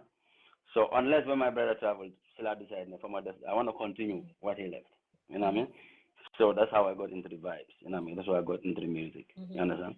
So, but in reality, as long as I'm doing the music, I'm happy with it. So anytime I meet another artist, as long as you are ready, for us to have a good vibe together, you know what I mean? It's always magic, you know what I mean? So we have a good vibe together, and it's always nice when we book up with artists. I'm a fan of music. I'm a fan of all these artists. Yeah. loolu am na solo trop. Benjamin, gis nañ fi ne am nga collabo with Wally Seck recently. So how did you facilitate that? Naka nga meetee Wally? How did you guys talk about the song? And naka ngeen def ba am collabo boobu noonu together? Yeah, man. Collabo boobu noonu mooy lifin bi nu koy wooyee sax mbëggeel. Wow. Yeah, mbëggeel, it came, while we were in a recording session at Idov's place, Yeah, man. So we were vibing, recording some songs, and then we were vibing, me, Idov's Doobie. So Idov's was playing this rhythm for me. So, vibe take our rhythm, holding a vibe, I'm a vibe, nice time, holding a vibe. So Bangi sing on a song, like, Jamaican patois style and thing. So Idov Munamane, yo, you know what? Let's give it a different twist, You know what I mean? Munamane, yo, let's do something, Mandinka or Wolof, a love song. That's gonna be like Mandinka or Wolof and thing. So so we were improvising, yeah, man, freestyling on top of it until I came up with this melody. You know what I mean? Malabaga, temunu malabainon, holvi sachanoko, tafmado gambi bezigan short. So I remember I was there and Dubi was like, yeah, this one is the right one. This one nice, Yeah, man, Yeah. So that's how we decided to do this song. And we came up with the idea that we have to do it a collaboration, You understand? We have to do the collaboration. So how are we gonna do this, And we said, you know what? So I just, he's the manager, so what I mean, he linked Wally's management, what I mean, and have a reasoning because we felt like, he was a superstar, Yeah, man. He's still a superstar, fortunately. So but but that's how we started, and then we went and met him, what I mean, and have a reasoning with him, and we played the song, he loved it, he liked it, he decided to jump on the beat, and it became a banger, it's a very, very, very, very great song, very good song, Yeah, I'm gonna say something regarding what you said about your manager. Sorry to stop you there. Basically, your manager, when I called him to arrange a show with you, this guy was so happy that he spoke to me. He is my number one fan. He said, Wow. yeah, he said, Nice. I just That's love nice. you. I just love watching you. Yeah. Hold on. I've been doing this show since last year. Musuba manager was so happy to speak to me like your manager. This guy was super happy that I called him. It was just unbelievable. I was like, wow, I feel the love from your manager. Yeah, And man. if he's watching or he's gonna watch later, I just want to send a shout out to your manager for the love and support. Yeah. Well, Support. Look how long we have walked the road, and only Jah know what we endure, and yet we gonna reap what we sow. Sad out. Only if you know, you know. Hey, man, big up IDAP anytime, we go Frontline. Benjamin, I've got one more rumor for you regarding the Frontline Army. Yeah, Frontline Army, they said it's no more. So they said rumor has it the Frontline Army they nekk on the ay wax bu sew fear jealousy among you guys crew bi lolu motax Frontline Army mujjewta dem mu tas. Is this true? Well, I don't know. Like I've never heard of that. I've never known that to be. It's just a rumor, yeah. Yeah, I've never known for that to be a thing. That is not a real thing. Frontline is a family, like I said from the beginning. You see it. Yeah, man. So I don't know where jealousy come from. Or Batman, you know what I mean, and then things are Frontline no run like that. It's a family, it's discipline, it's principality, it's hierarchy, you know what I mean? You know, you have normalities, you know what I mean? You have protocols, you have how things go, you know? So it's a movement, it's like a military thing, you know what I mean? So there's nothing like that, you know what I mean? Yeah, it's like a military, it's a you know, it's regimental, you know? So everybody know your role, everybody know who you are, you know? So there's nothing to envy from nobody, you know, because everybody have their own things, you understand? Yeah, man. Yeah, man. Benjamin, this name Lixin, you guys are close friends. They get Frontline Army being there. This name is Ugene project. Lixin dina make on project bo mom tamit dem na si beje Ugene project tamit dina this ne you will support na bamje. We've seen if they don't I do see the relationship and the brotherhood between you and Lixin. Not long ago, how much can see and associated profile picture or a background picture, it was you on it. How did you manage to have that strong bond? Because you're at Lixin, when I look at you, I'm like, this is brotherhood. Yeah, you and Lixin, when I look at you guys, I'm like, I admire the brotherhood between the two of you. Lixin, you want the same moment, like now got the same question, but like give us a little bit about you and Lixin. Yeah, man. Me, Lixin, we come a long way, man. It was before music. It's before music, so that's why. Yeah, it was not all about me. That's why, okay. That's why Frontline them can't say nothing between us because all of us is before music. Four of us, you know what I mean? It was bigger though. There are some people who came because of the music, but most of them left also. So, but we are always there. Why? Because it was, you know, before the music. We love each other not because of we are stars or we want to become stars. No, it was brotherly. You know what I mean?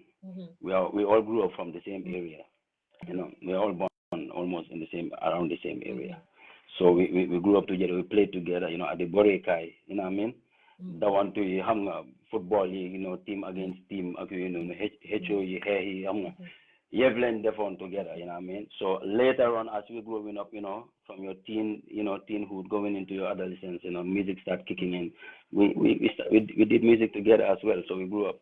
So that's why there could never be that, you know. I don't remember any time whereby there was like those kind of bad energy amongst us, you know, as frontliners. I don't remember, and if I don't think it is there, you know. So and if it is there, like I'm not aware of it too. You understand? So I don't think it is there, you know. Yeah, it's a family thing. So Frontline is still there, still active. You understand? Because you know, almost every year we are releasing songs. You know, what I mean, every year, you know, if it's not every month, but almost every year we are releasing few songs here and there. You understand? Lipsync is releasing songs, you know, continuously.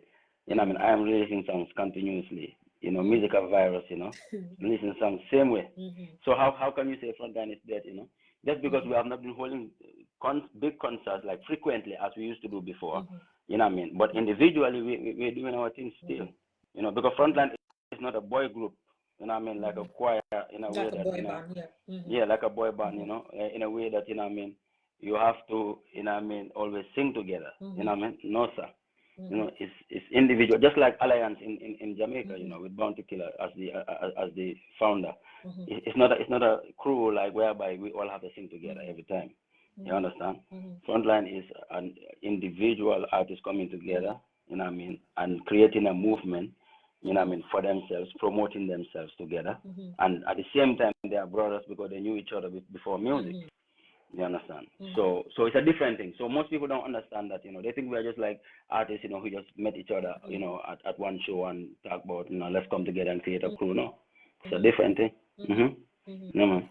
Benjamin Lolo, I'm not solo mota da made susi man how ma kenende, but man I do enjoy it and I do learn a lot from you guys. And to be honest, man, I didn't know Lixin. Man, musuma ham Lixin.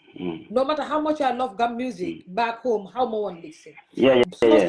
Suma sobi, mota ma ham Lixin. And you know what? Even my partner tells me, how more Lixin? And he was showing me pictures with him and Lixin, ham got Lixin small while, and I'm like, I never knew Lixin. So much it is really good. So people out there would tell you they didn't know Lixin. But then again, some of you artists in maybe to regular don't wait. I didn't have much interest in wow, lol water. You love. You like only love songs. Sweet, you know. Mota Majolen Bugel, no? Mota Majolen Bugel, ma wali second. So you have to go and stream that song. It's for you. It's a Gambian girl. Benjamin, again, then we're gonna have your why we're what? It's the last question. Listen, we are very close. Yeah, that's very I true, know. man. We did everything together. There's nothing on earth that we haven't done together. You understand? So that's why the relationship is unlike any other relationship. It cannot be. It's impossible to replicate it as well. You know what I mean? It's just it's the things that we've experienced. You know what I mean? Together. You know, through thick and thin, and also through in the musical scene as well. You understand? So that's why it's a family thing. It's too tight. You know. Yeah, man, one thing I admire about Lixin is man bima amé mom so bije ndekete Lixin is a family to my niece's husband. Oh yeah. It was beautiful. so I'm like Gambia the fan daw. Wow. Yeah, I just like one man brother mom Lixin brother mom on my brother mom bokal thereby mom got interview. I was like how? So brother ndekete mom kini dom tamit best of friends and they ñew fi ba nek fi. I'm like oh wow. Hola Gambia num dawe. But then again Lixin is one Gambian artist Mohammed. Dama dey seetlu that my day support at the other time I remember last week. No, see Julie, I made a mistake on something and Lixin had to call me and say, hey Aji, yeah, you make mistake fee. No, I had to call. it. Yeah. So that No, is the thing aku nekas internet bi mula buy Correct. health dila correct. No, Lixin is so supportive. It's really unbelievable. To be honest, yeah, definitely. Benjamin, Lixin's home is my home. My home is his home, man. Yeah, definitely. I definitely can see the bond between you guys, and I admire it as brothers because I wish the Gam music under the same umbrella and we be together and support each other like the way you two are doing. Because man, everything on the internet I might not say or mention, but I feel that this is the perfect time to talk about it. But I just want to say to you guys, keep it up. I just admire the brotherhood. You're good, Aji, superstar. Benjamin, ñu ngi gis ne yaa ngi am a project recently, so dañ bëggoon nga may tuuti si sa project bi and everything that you've got on that project dañ bëgg nga wax ñu and what are you working on again? What I'm working on right now, still working on more songs. I'm promoting my album. You know, recently I released an album, Season and Time. Yes, sorry. Sanjano ni Wato. You know, yes. I never knew that the season is Sanjano. For season manga Sanjano. So it's a season for Nyadila I don't know. That's what I'm saying. Probably Sanjano. I think I'm right. I used to say good Mandinka, but I'm not so amul koko lakar rek. Legi sama Mandinka mo na fa broken. Yeah, you know. So Sanjano ni Wato, Season and Time. I think that's the actual meaning. You know. So that was the album, you know, I'm comprised of 13 tracks, you know, and you know, I got features on it like, you know, the one with Wally and the one with Lixin Khan, the one with Nika from Jamaica, you know what I mean? Yeah, man, you know. So that was the thing all about, you know. So it was a project that was out since I think last year, December. I think ending of December. I think it was the last day of December. December. No, yeah, December, yeah. Time, yeah. Yeah, man. So that's the thing we are promoting right now. That's why I've been around, you know, Italy, you know, I mean, you know, Vienna, you know, Nanan Club to go and promote the album and thing. You know what I mean? And recently, you know, we're working towards also bringing it to hometown, you know, back home, you know, to the family them and the friends them so that they can also take their share of the cake of Season and Time, you know? Yeah, man. So that's it. That's the project we're working on right now to bring something for the people back home, you know? And yeah, man. And it's going to be a wonderful thing, for real. Yeah, Benjamin, if anyone wants to listen to Season and Time, where do they have to go and stream these songs? On all this platform, man. Every single platform, man. You know, like on Amazon Music, you're going to have it. Sorry guys, mail leen ko xëy na nit a ko nekk di call comme li ma dee wax rek so suñ dee use suñ phone si soo amee call daf dee interrupt. Yeah, Benjamin, go ahead. Sorry, yaa ngi mute mun nga koo génne setal yeah si speaker bi foofu soo amee call noonu la dee def daf la dee mute. It's not out. Just click on the speaker. No, it's still not out.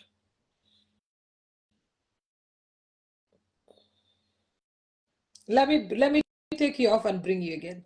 Harama indi one. Guys, so I may call speaker bi daf la de muna saani tuuti so mailen ma tuuti rek ma senda Benjamin dina ko gis si list bi ba tey No, he needs to send a request. Benjamin su nekkee yaa ngi foofu you need to send a request because mënuma laa gis guys comme ni ma leen ko waxee rek Hotseat bi every Thursday la jarut ma wax leen ko sax fu mu nekk nii moom ngeen baala ma rek dama busy woon xam nga comme ni ma doon wax rek private life bi daf dee mën a caught up with the social life and my private life is my priority so if I have to do some things in my private life so foog ma def yooyu noonu because that's my priority but comme ni ma leen dee wax rek aji dawut sorry masahadi so every Sunday I'm sorry every Thursday I try as much as possible right xam ngeen so bi nekku ne yéen rek ko bëgg de man mi ko dee dama ko bëgg suma bopp because this is I love gam music and this is where I do learn so much about gam music it's just unbelievable sometimes in my send questions about to ask artists I just listen to these questions when I read them I'm like wow I never knew this about this person te ni ngeen bëggee xam Gambian artist man tam noonu laa dee bëggee xam de I am curious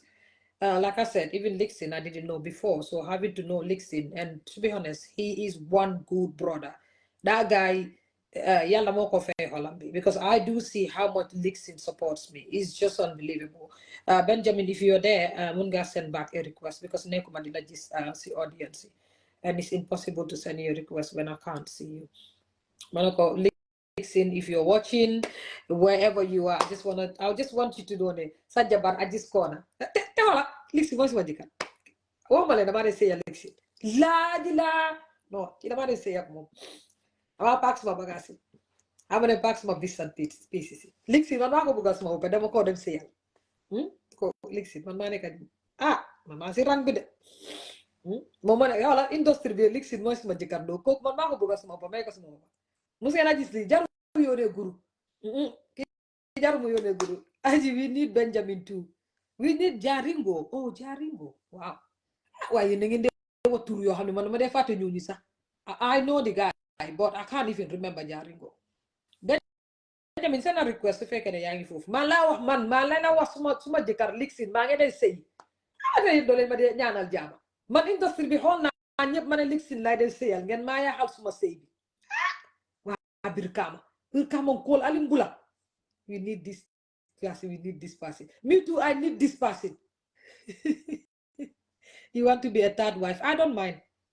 But no, I don't even want to be a second wife, but I will be a third wife. Lixin, God, you have to say, yeah, say, Dole boys is about. You see, Musa, how I got me in already. Whatever you want to be a third wife. Korea has my help. He's a man called Halande. Third wife. 1, 2, 3. It's not easy like that.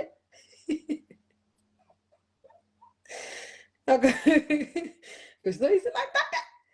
This guy, yeah, Lola de Benjamin sent a request. Yeah, Lola de Hamsi Gambian artist, but the Boko de Hamsa. Yep, this Sisasi, you guys. Listen, so I said, well, so you said, little bullet fall. Man, I love you regardless. This is magical. No, I'm not cooking Musa, you're not man up. Benjamin send a request. Never madila just nga close life be. Danga close. I'm not seeing it. I don't know why. Close a life be. A page be nga duga si wat mamun lajis. Ayena muna ya heli jambo. Yeah. Musa yo dang manok. Di munta neka nenwa. Wala sa boy daf manok. Wala sa broda. Wala sa ti.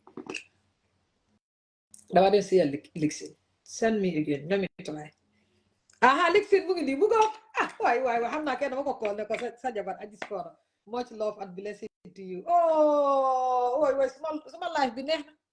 Life be neh na why? Nenge inya. Ya has mambugi. Benjamin munu mala just I don't know why. Benjamin nga gina si life be all together. Musa buli has mambugi. No, Gambian ni mo inya. Lixin yo bulu. Mandina neka even 6th wife. So ne nga taka fum neka di be 6. Mandina neka 7. Iñaan ngeen bu bugga di. Kuma taana rek ngeen ñoo dugal fa suuf. Relationship bu ma nekk yeena ko dee en. Relationship enas. Mood killers. Ale ma seet Benjamin. Ngeen dama leen nekk di happy nii rek benn Gambien mu ñëw rek yaa suma happiness.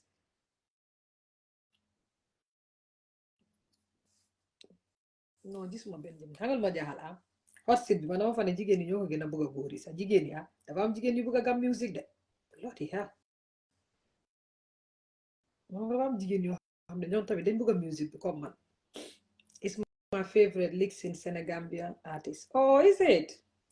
Gisuma fancy suma fancy jëkkër yaa ngi nii yéen man ma xool industrie bi yëpp ñaata góor ñoo fa nekk ma xool ñëpp ma toog fii suma plateforme di leewal licks in mooy suma jëkkër instead of ngeen congratulate ma ñaata góor ñoo fa nekk ma taana kenn kii spécial to me waaye iñaan ngeen lii dama ko complain ba iya bi en te lan la nekk sax July ba iya bi every day su ma ñëwee live naa ko complain Musa yo block la laay def moo pare waaye doole wax Benjamin mu ñëw nga Benjamin tam waa biir kama local la xamut internet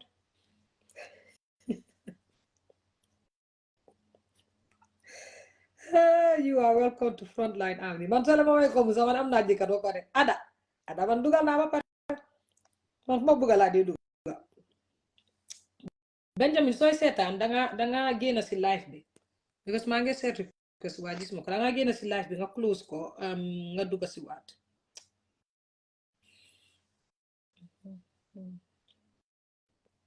len gis nga Aliou Badara ma encourage Aliou Badara thank you very much I love you thank you Aliou Badara yow ala bëgg sama bopp te dégg naa ñu Lixi dafa am yar dafa am respect he's good nii dafa teey dafa cool nu ma dégg si kii sax dafa tax ma bëgg a paak sama bagage I had so much nice things about this guy Birkama people will come for you kaay leen ama fight Birkama yëpp man kenn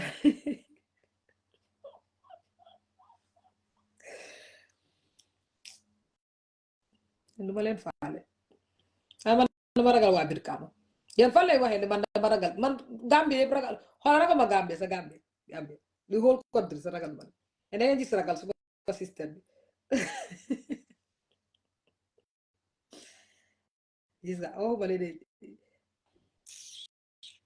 ñaan ngeen de Lixin can handle your trouble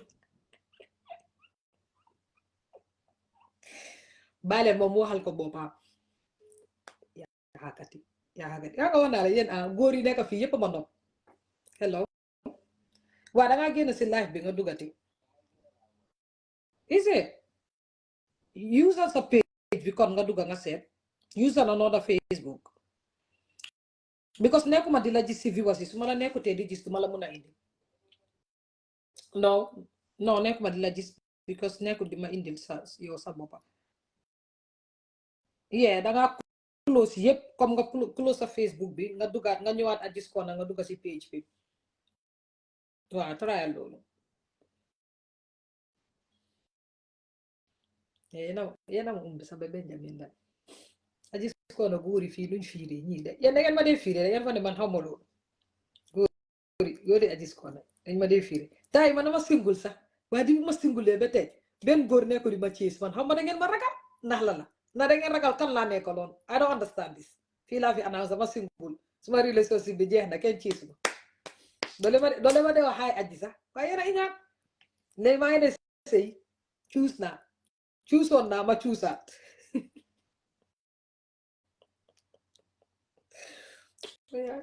Benjamin na ñëw wala people please stop calling Benjamin billaay ñoom ñoo dee call Benjamin yaa xasuma suubi ba di la dee call dañoo call artiste bu ma invite ñu naan ko gis nañ la live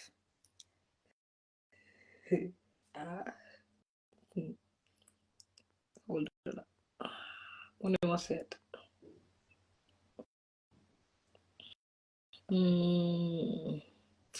Benjamin still nekkuma di la gis de seeta sa page bi use your page seeta sa page bi ma seet you might use your page switchal nga use sa page bi nga seet if not nga ñëwaat use bi because mënuma laa gis ba pare soo sene request duma ko dee gis xam nga naka nga ko dee sene I don't know so you there's an icon boo xam ne fa mel ni ñaari nit icon bi dafa mel ni man maa nekk foofu noonu benn nit ku gàtta benn nit ku gudda soo ko pressé rek di nga mun a dugga si so bi léegi tey mu jeesa because I've got 2-3 questions for him regarding his career ma bëgg a stress ama naan ndox sax enemies of progress. Nando. Agies kono da ngeen ma dee stress. maa ngi nii dem Germany sa laaju leen ma naka sa tëdd bi Germany. Iñaan bi bëgg a dee. ba pare xamal ma jaa man góor yi ñoo ma dee iñaane si plateforme xanaa jigéen ñoo dee iñaane jigéen waaye man jigéen góor yi ñoo ma dee iñaane. yéen soo leen déggee man dama nekkaa nit wala dama nopp nit wala dama bëgg a nit da ngeen di am problème góor yi. dama bëri secret cross. aka waa bëri secret cross. ba pare ñemewu leen ba loolu mooy problème bi da ngeen ne yéen seen boppa bi yéen góor yi seen boppa bi man dama bëri problème loolu moo tax yéen seen bopp bi da ngeen fote kii Agies ko dama bëri problème Agies ko kii su ma ko taggee wala su ma ko ceesee problème laay am. Check one more time. Okay, let's do this.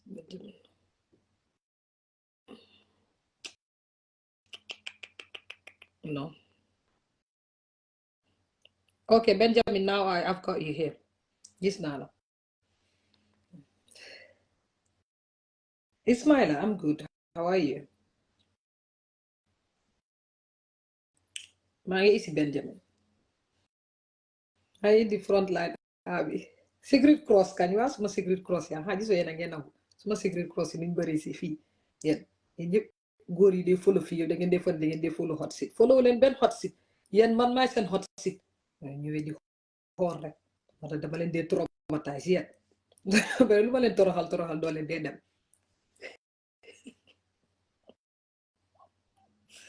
dama leen dee toroxal ba bugga dee doo leen dem sorry de maa ngi indi Benjamin fanaa jaamane ne rek seen jaamane America seen network du dee baax jaamane America very sad fanaa duma yéen a chat waa biir kaama yéen a téye suy connexion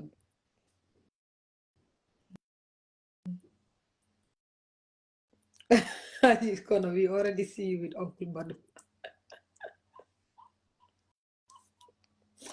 non da ngeen ma dee yaaxal non Uncle Badu dafa ma nekk di Thiès nangongu ma bu lee yaaxal foofu tamit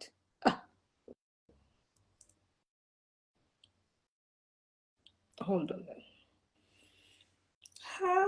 waay network Benjamin foog naa sa network bi la de because man laa aatu ñee Uncle Badu sama lu profit at least moom Thiès tama mu ne suma relationship bu jeexee ba tey moo dafa kontaan xam naa sa ngi kontaan waaye óoluwu leen da dégg la wala du dégg moo tax óolu soo bés boo leen xamee lii dégg la wala du dégg rek daa lay gis Gambie nga ne yi ñëpp Thiès kat la nga góori Gambie yëpp Thiès kat la Benjamin maa ngi koy indi de boy it's not working I think it's his network hey chat wax naa le saa yi ma amee big artist rek chat foog mu téye ma somewhere foog chat téye ma chat yéen sa yéen suma chat man page bi sa laay ewu suba benn bés ma delete ko ñu ñëpp ñu noppale ko ngeen di ma ut doole ma gis fen fi dégg ne dama bari problème te suma problème moo leen dee neex yéen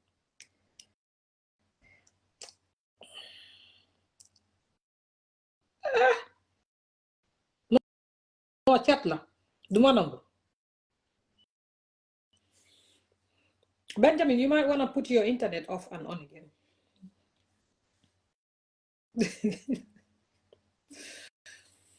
Hotseat yéen nga am Hotseat du leen dee indi Agies Corner moo leen dee indi mo sonal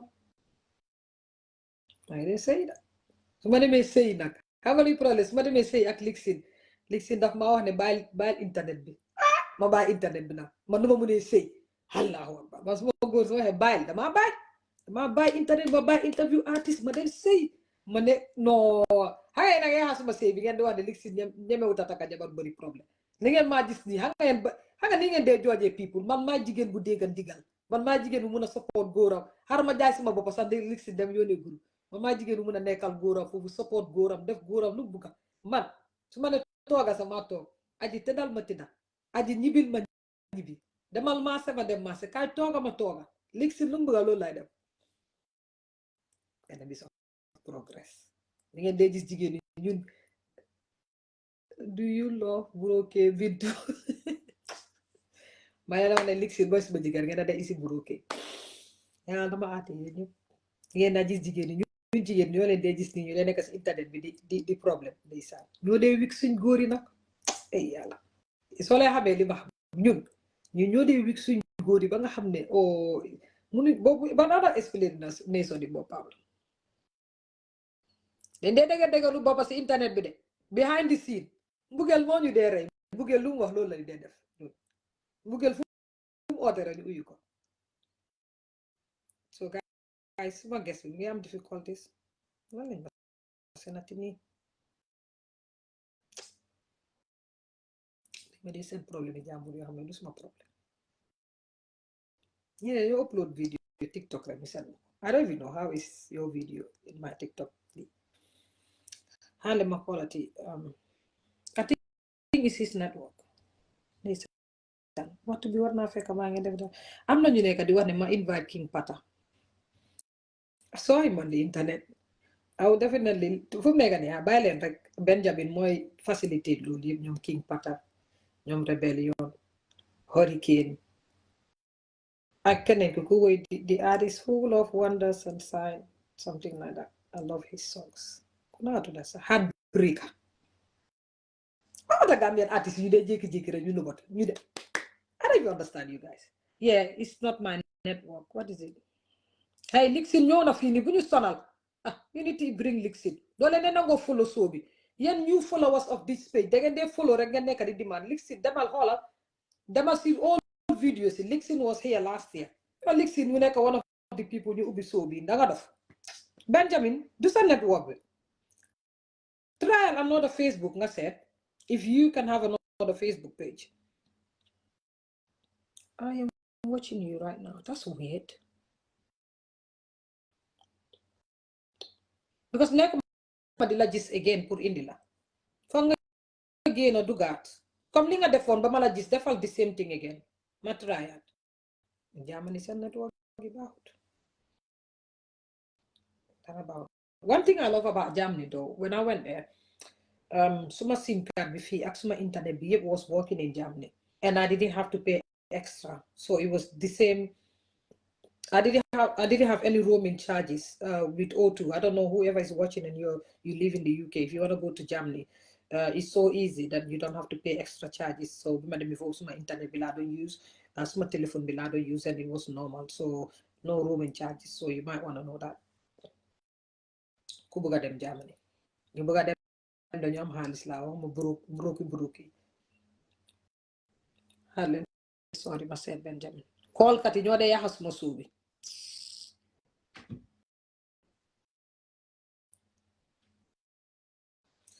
oh my god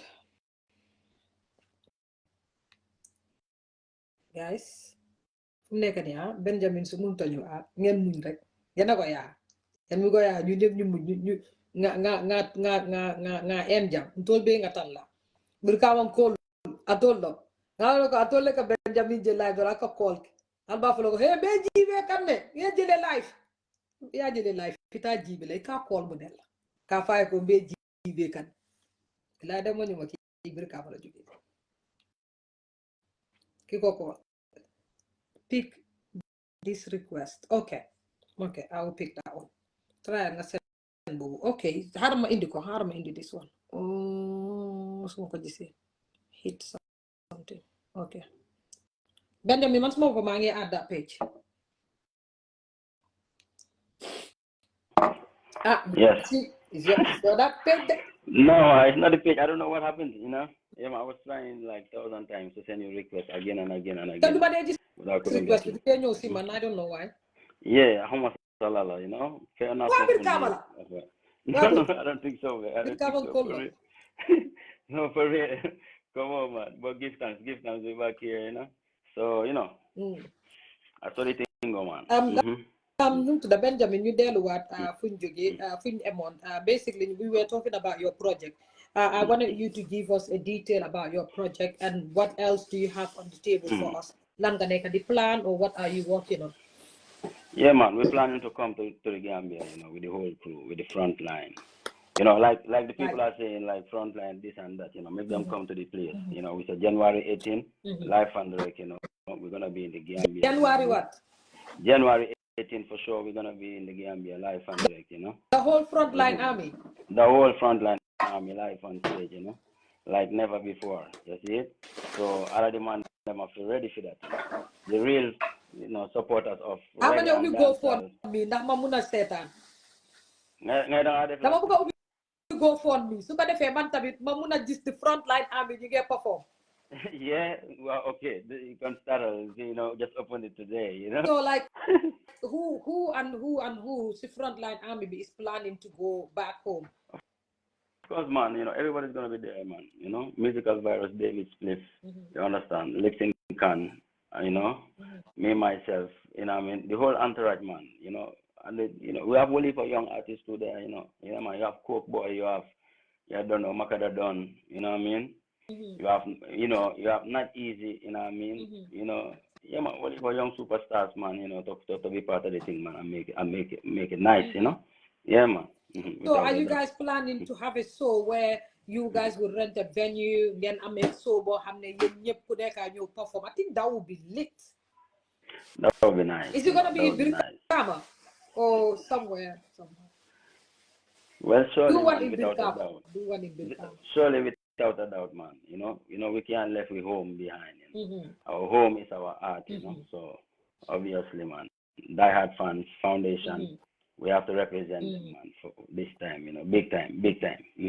Yeah, Benjamin, to be honest, I love this plan. This is why I said I think young artists should be able to come with new things, wow thing, because just imagine having to have the Frontline Army, everybody, Hurricane, Lixin, everybody that is there in a show. I think Gambians will be proud. And if you guys do an audio to advertise that or a flyer, I am definitely here to definitely support that movement. I would love to share. Yeah.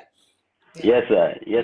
You know, little mom, I want, you know, to mine, you know what I mean? That's gonna happen, you know, inshallah. January, we are live and direct in the Gambia, man. So all music lovers, reggae and dancehall lovers, you know, mark the date, you know.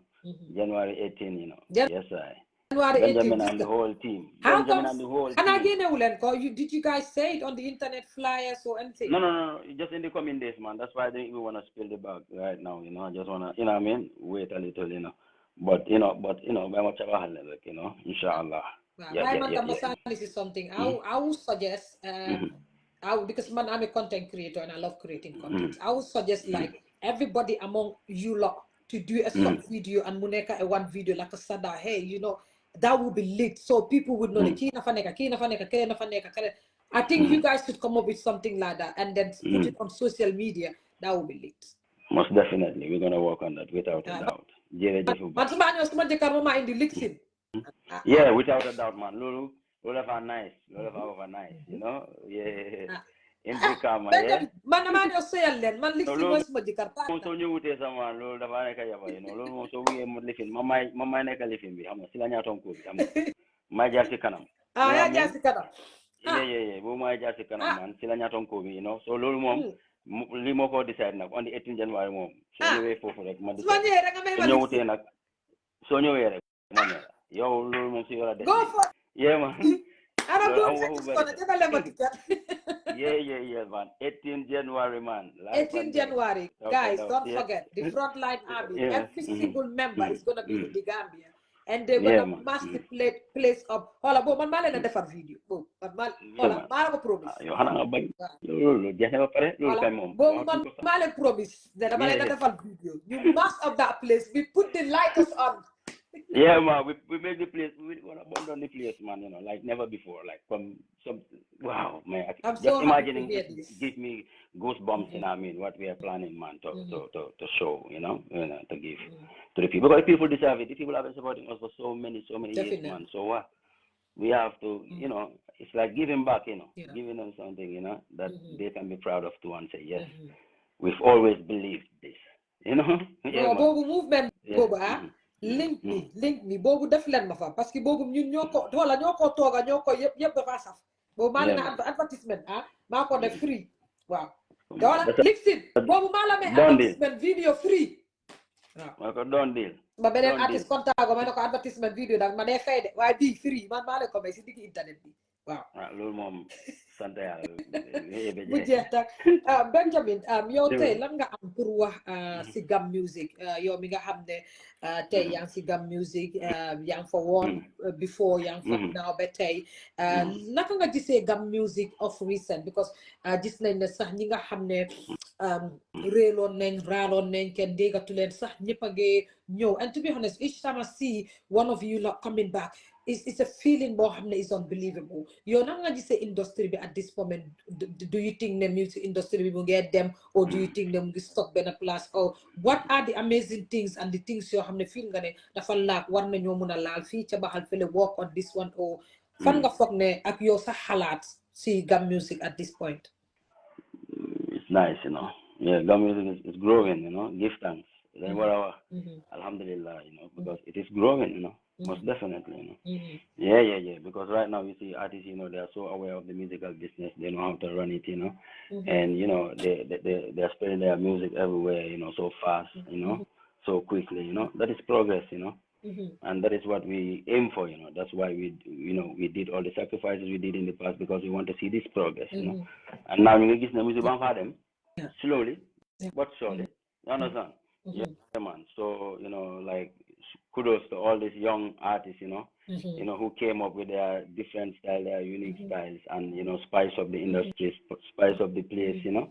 It's nice now when you look at the Gambian music industry, you can see different kind of artists. It's like a melting pot of talent. Like Kuneka accept unique vibes, unique vibes. So imagine in the next 10 years, 20 years, man. Whoa. That's another crazy kind of vibes because Hale, they are learning from the ones that are doing it right now. They're also gonna add their own on top of what is given to them. So it's gonna be even better and greater. And I give thanks for that, Yeah. So my gis mom, yeah. Moy lolu nak. Moy se bangé grow nak. Yeah. Gis nak yo lo si gis. Man, suma this. I just feel that we're sometimes I feel like it's stuck. Like it's the same roller coaster ride because if you ask me, I want to see Gam Music in international festivals. Like we would say, festivals you I want to see them in the Edinburgh Festival, the one that usually comes every year. These are things you man. I think that is a big achievement. And man, I'm a go-getter. Like I aim high. Man, suma sete. Say for Hamne for Nani to do like these festivals, I feel like ne come Bersibi, and the Zenit Bini. I just feel like ne we could also have our sports there. But I feel that Faneka Ligue bo have do ben and it accorded. This now come new man. I feel that data new real. Our own target is in Gambia. So when they say biggest Gambian musician, I'm like, bro, give it a break. Because we need to go international. Yeah, man. Still, there is room for improvement. There is more room for improvement. Exactly. There is room for growth. Yeah, man. There's room for growth in terms of excellence, in terms of professionalism. Yeah. And yes, man. So the thing is like still we're growing because that they happen. It's a natural process of any growing industry.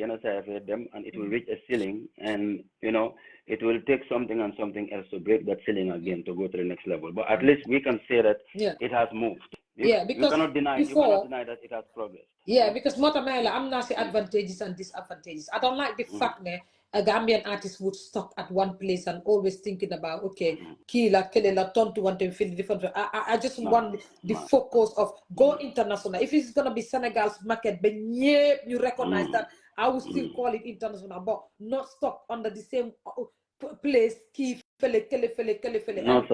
fact of the matter was now it is bringing money than before.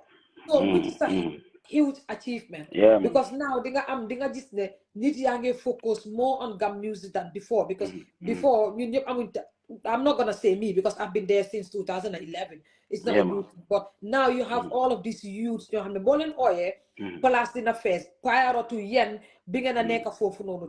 So I always say Yen I'm on the uniteness, Bolin Amon. We don't have it now, but then that halt, I don't know That one for the generation la ak jamono, but I would still say that they're doing really good by bringing all these people in this event. But I want every Gambian artist to think international. Man, I don't like people No, getting no, stuck one that's place. the aim, that's the aim, because it Yeah, doesn't matter what kind of music you yeah, do, your aim is to reach the whole world, yes, like, yeah, ordinary Abdegala. So yeah. it doesn't matter in Mm-hmm. no way. Your aim is for the world to Mm-hmm. hear what you're doing, your creativity, Mm-hmm. to get the Yeah. exposure. So I Mm-hmm. think, the best way is for us all to work together, Yeah. because music industry, should they maybe for Hamne, nobody will lose. Long as you are part of the music Mm-hmm. industry, you will survive Yeah. out of it. Then go at it in a way that it will be a lucrative, Yeah. profession. You understand? Whereby once you are a good musician, you can be able to survive from it. And Mm-hmm. how we can do that is to Lego.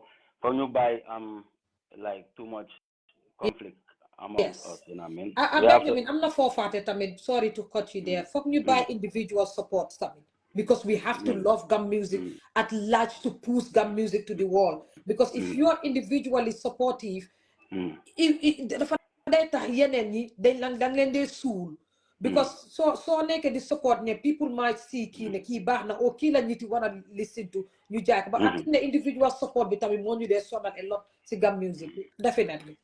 Yeah, man. Yeah, man. So that's a point as well. Yeah. But come to over here, the most important part is the artists themselves. Yeah, Mm-hmm. if they have that understanding Mm-hmm. that this is something that we all love to do, and at the same time it is an Mm-hmm. industry, which means we can get our income from this Mm-hmm. from this industry. So what we should do is like we should have a MOU, like a memorandum of understanding, Mm-hmm. whereby we know, the constraints, what are the disadvantages and advantages of this Mm-hmm. music, what are the things that could take us back, and what are the things that could take us forward. Mm-hmm. If our cooperation and our collaboration together is what is gonna bring us that food for us Mm-hmm. to be able to concentrate on our career and not Yeah. find another thing to do. Mm-hmm. And and this is the thing, we know that is for a common interest. A Mm-hmm. common interest. So why should we not go for a common interest than to go Mm-hmm. for individualistic Definitely. interest? Because once we do that, one and two Mm-hmm. might enjoy, but the bulk of the thing, the bulk of the rest of Crew, the the crew or team. the artists Mm-hmm. might not have what they deserve to have. You understand? Mm-hmm. Mm-hmm. But when we understand that, Mm-hmm. this is the way it's supposed to be. Everybody needs to, Mm-hmm. then everybody's happy doing what you're doing. Nobody will envy the next man, because you know that at least everybody's getting their own thing, out of your career. As long as you are working, your music has to pay you back. And how we can do that is for us artists to collaborate and support one another on each other's project, Definitely. to make sure that everybody get what they deserve. Mm-hmm. Mm-hmm. Yeah, Mm-hmm. man. We don't need like those negative energy, Yeah. amongst us, man. Yeah. Always keep yourself focused on your Mm-hmm. music, Mm-hmm. yeah, man, and how to please your Mm-hmm. fans, how to make them happy and Mm-hmm. smile, and Mm-hmm. yeah, man. I think that's the most important Mm-hmm. thing, but not what the next man is doing or what the Mm-hmm. next brother is doing on the other side. If you can uplift them. If Mm-hmm. you can bring them on board your thing, bring them on board, but Yeah. not push them aside, or Mm-hmm. try to create a narrative, Mm-hmm. that is against them. Mm-hmm. Yeah, man. Definitely. Yeah, man. Benjamin, I just think that I mean is the comme ni ma dee wax is the love boo xam ne ñun we don't get the music. Come man, if you ask me, I will always tell you I don't have a favorite Gambian music. Benjamin, soo taxawee next to me léegi nii ku ma ànd dama ko oh my god I love Benjamin. Su ma taxee sa bopp dama kontaan like because I'm just with a Gambian artist. Yeah, Xoolal man. yow ma toppala naan man I'm a big fan xoolal rombal ba lig si ñëw taxaw ma ne oh my god I love it. Hola, suma friend mama da dimbale ma amuloo favorite mu ne ma yow ku nekk sa boor rek mooy sa favorite man That's true, can't man. help it. That's true, man. I just love the fact ne yéen Gambian musician ge ba pare suma No, nekkee that's it, seen man. boor is the energy is the love for me so I always tell them regardless of working with an artist man mënuma support benn artist and I always tell my artist if you tell me ne bul support kii sax I don't want to work with you if you No, don't no, no. want It's a matter of the heart. yeah Music is your whole neck. yeah You can't fight it. yeah I just love gam music Yeah, man moom yeah. wax ma rek kii Gambian musician la su ma ko xamutee sax I go and search their profile I look No at them respect. No, you're yeah you're yeah stand. You're yeah stand. to be You're honest always there. You're I always just there love you guys supporting. ba pare having to work with a Gambian musician man léegi laa leen respect more It's the lipsing love. music léegi laa xam ne music dafa seer léegi laa xam ne music is just the pain dama dee xalaat yéen seen mental health how do you guys do it dama dee xalaat soo leen waree dem stage the money you spend because before I don't know the music is this expensive Benjamin I didn't even know all these producers yi ngeen dee fay You guys, you do a lot. It's a long journey. It's a rocky road, you know. It's a long journey, you know. And man. Yeah, man. You People know, have to respect the effort. Sometimes off. You understand, you know. But but it's worth it as well. You know, it's a blessing and a lesson, you know, and even a lesson is a blessing because that's life, you know. Yeah, man. To be honest, enough respect to you guys. Benjamin, before you them, then we're gonna have that's my last. This is my last question. That are you looking forward to having a collab with any Gambian artist back home or facilitate the one or dinañ war a mun a expect anybody back home koo xam ne yow war ngaa mun a liggéey ak moom def video ak moom very soon. Of course, man. That is always in the pipeline, you know. Working with Gambian artists like come before, so you were telling me about how it name again. You were telling me about you know danga keep about for hunger. Though they collaborate with Gambian artists. That is far from the truth, man. I am the most collaborative Gambian artist. There's no Gambian artist who's more collaborative than Benjamin. You know? Yeah. Anytime, any given day. You know, so either you show whatsoever, man. You know, if you link me, you know, my doors are always open. You know, yeah, man, from day one. You understand? So my doors are still open, you know, for any youth. You know, what I mean, any good youth. You know, because me, I love vibes, and I love different vibes from mine too. You know, not so never might have collaborated. It always have to be reggae or have to be mine. No, you know, I like uniqueness. I like difference. You know, I like, you know, the spice of the thing. So sometimes it doesn't matter what kind of vibe we're doing. I wanna collaborate with the artist, even if we're doing local traditional kind of music. I'm happy, you know, to collaborate with you. Back in the days in Brikama, you know, I was doing collaboration with almost all the upcoming artists, you know. Yeah, just because I want them to have same platform like I have, you know, because I love to see other artists' voice on my record because I know, you know, people are gonna start to know them and they're also gonna stand out and they're gonna start a career for themselves too. So sometimes the more we collaborate, the more we create work for one another, you know. You understand? So I love the whole fact of collaborating. So obviously when I'm in the Gambia, most definitely I'm gonna be collaborating with some of the artists them, you know. Yeah, for real. You know, and I appreciate all the young talents, man. I appreciate them all, you know. I listen to them, you know, listen to their music. Great music with varieties, you know. For real. ñu ngi hard ma ngi haalan ñu ngi hard Gambian love music lovers yi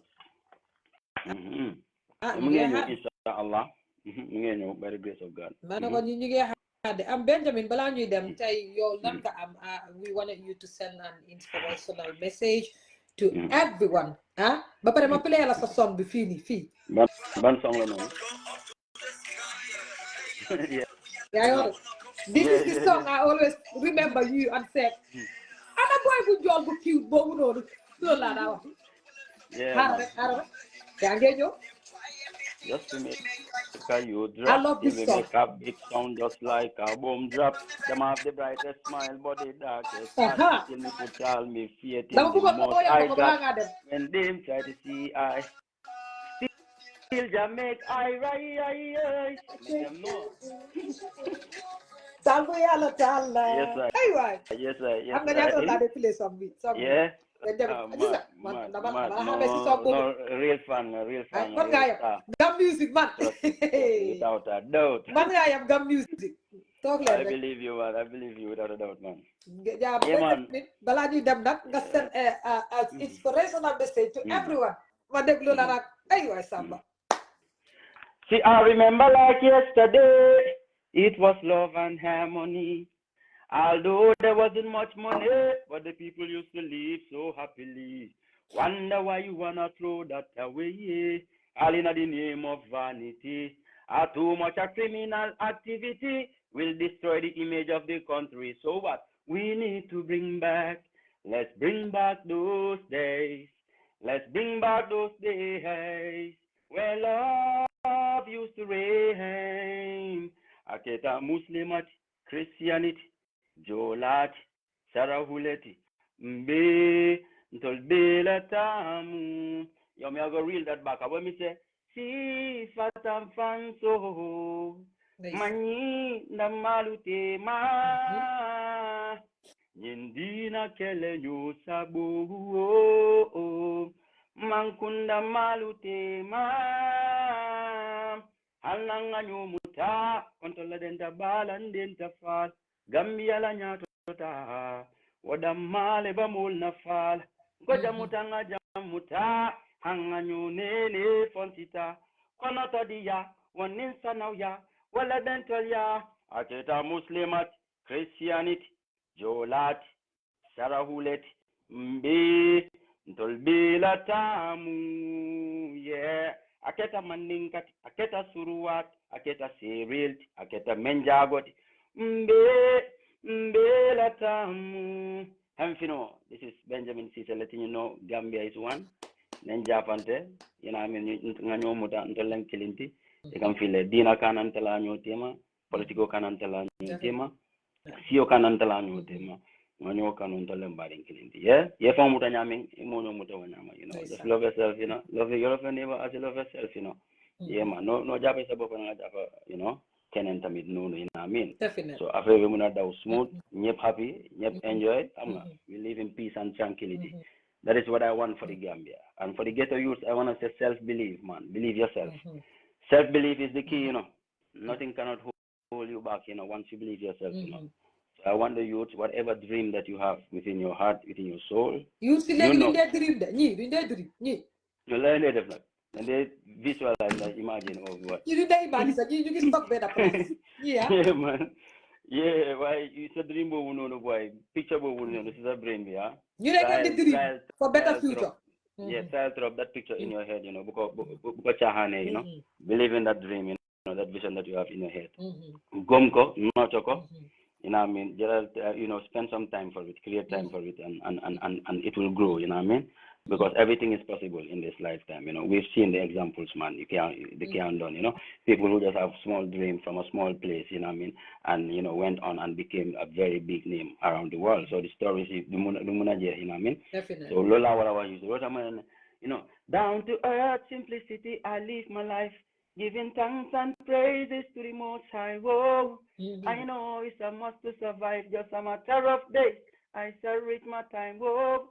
Me I forget, but me never go sell my soul to Baphomet. No, I know that is always around. So I am gonna wait for my turn. It's gonna be soon or later. Better will come one day. Yes, better will come, man. Once you believe it, it will surely come. So keep believing, yeah? Keep believing. Once you believe, you are. Keep praying. Yeah, so keep praying.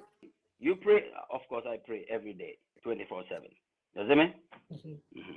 Whether I pray the 5 daily prayers or I'm praying in my mind, you know, because Jah always did it. Yeah? Yeah, man. So Benjamin, tey mom, I'm so happy. Depuis last year, up and down. For that's so man, I cancel 3 times, some 4 times. Yeah.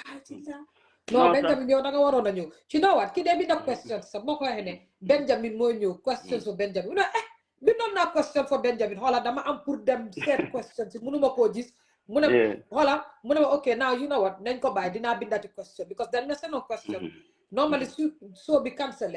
Lama de your questions you bu borom su ñewate why mënatuma gis sa questions I had to make him write other questions oh, okay, you know what, I can't find it because if I yaga tamit because ba pare man ma yo often on bi tay elek because so cancel no do ya man yeah now I'm things are very man you know all of things man we go through man definitely yeah with the studio man the studio time and very tight scheduling you know the family you know the kids you understand so I have to balance the thing there man you know.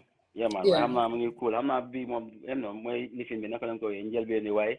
Do yeah. Not the lifestyle. Become busy, you know. Sign. You know, sign and seal. You're signed. Frontline Military Army. Up top, man. The only woman in the army. I salute you, sir. None of them are like the Frontline Army. Always ready. Benjamin, thank you very much for coming. It was so easy to speak to you politely. So you could yombal tamit ñun tamit mi nekk ci platform bi it makes us really happy because of the naxari tamit ñu nekk di struggle pour am leen pour ngeen ñëw and some manager bi is unbelievable. I just want to send so much love to him again. He was so happy and excited to talk to me because he said he's a big fan of Agies Corner. So I just want to send a shout out to him. But shout out to your wife, your family for having to let you nga ñëw Thank you toog so fii much. nii Thank tamit you xam so nga much. pour def show bi nii ma wax jërëjëf si mboolem koo xam ne tamit support na ak sa gars yi ndeysaan ma defee flyer bi they were sharing I just want to send love to everyone The new dina naan frontline queen you of know. Frontline Yes, Army yes, jeex na without a doubt, you know. Yeah, man, the new frontline queen up to the time. Never to the crime, you know. Guys, ma wax good night. Benjamin, again, I just want to say thank you to Blessed. It's a all of pleasure, you. man. Have I'm a good happy to night. be here. Yeah, man. Thank you so much, man. Blessed Okay, love, my okay, dearest sister. Benjamin. Good night. Empress.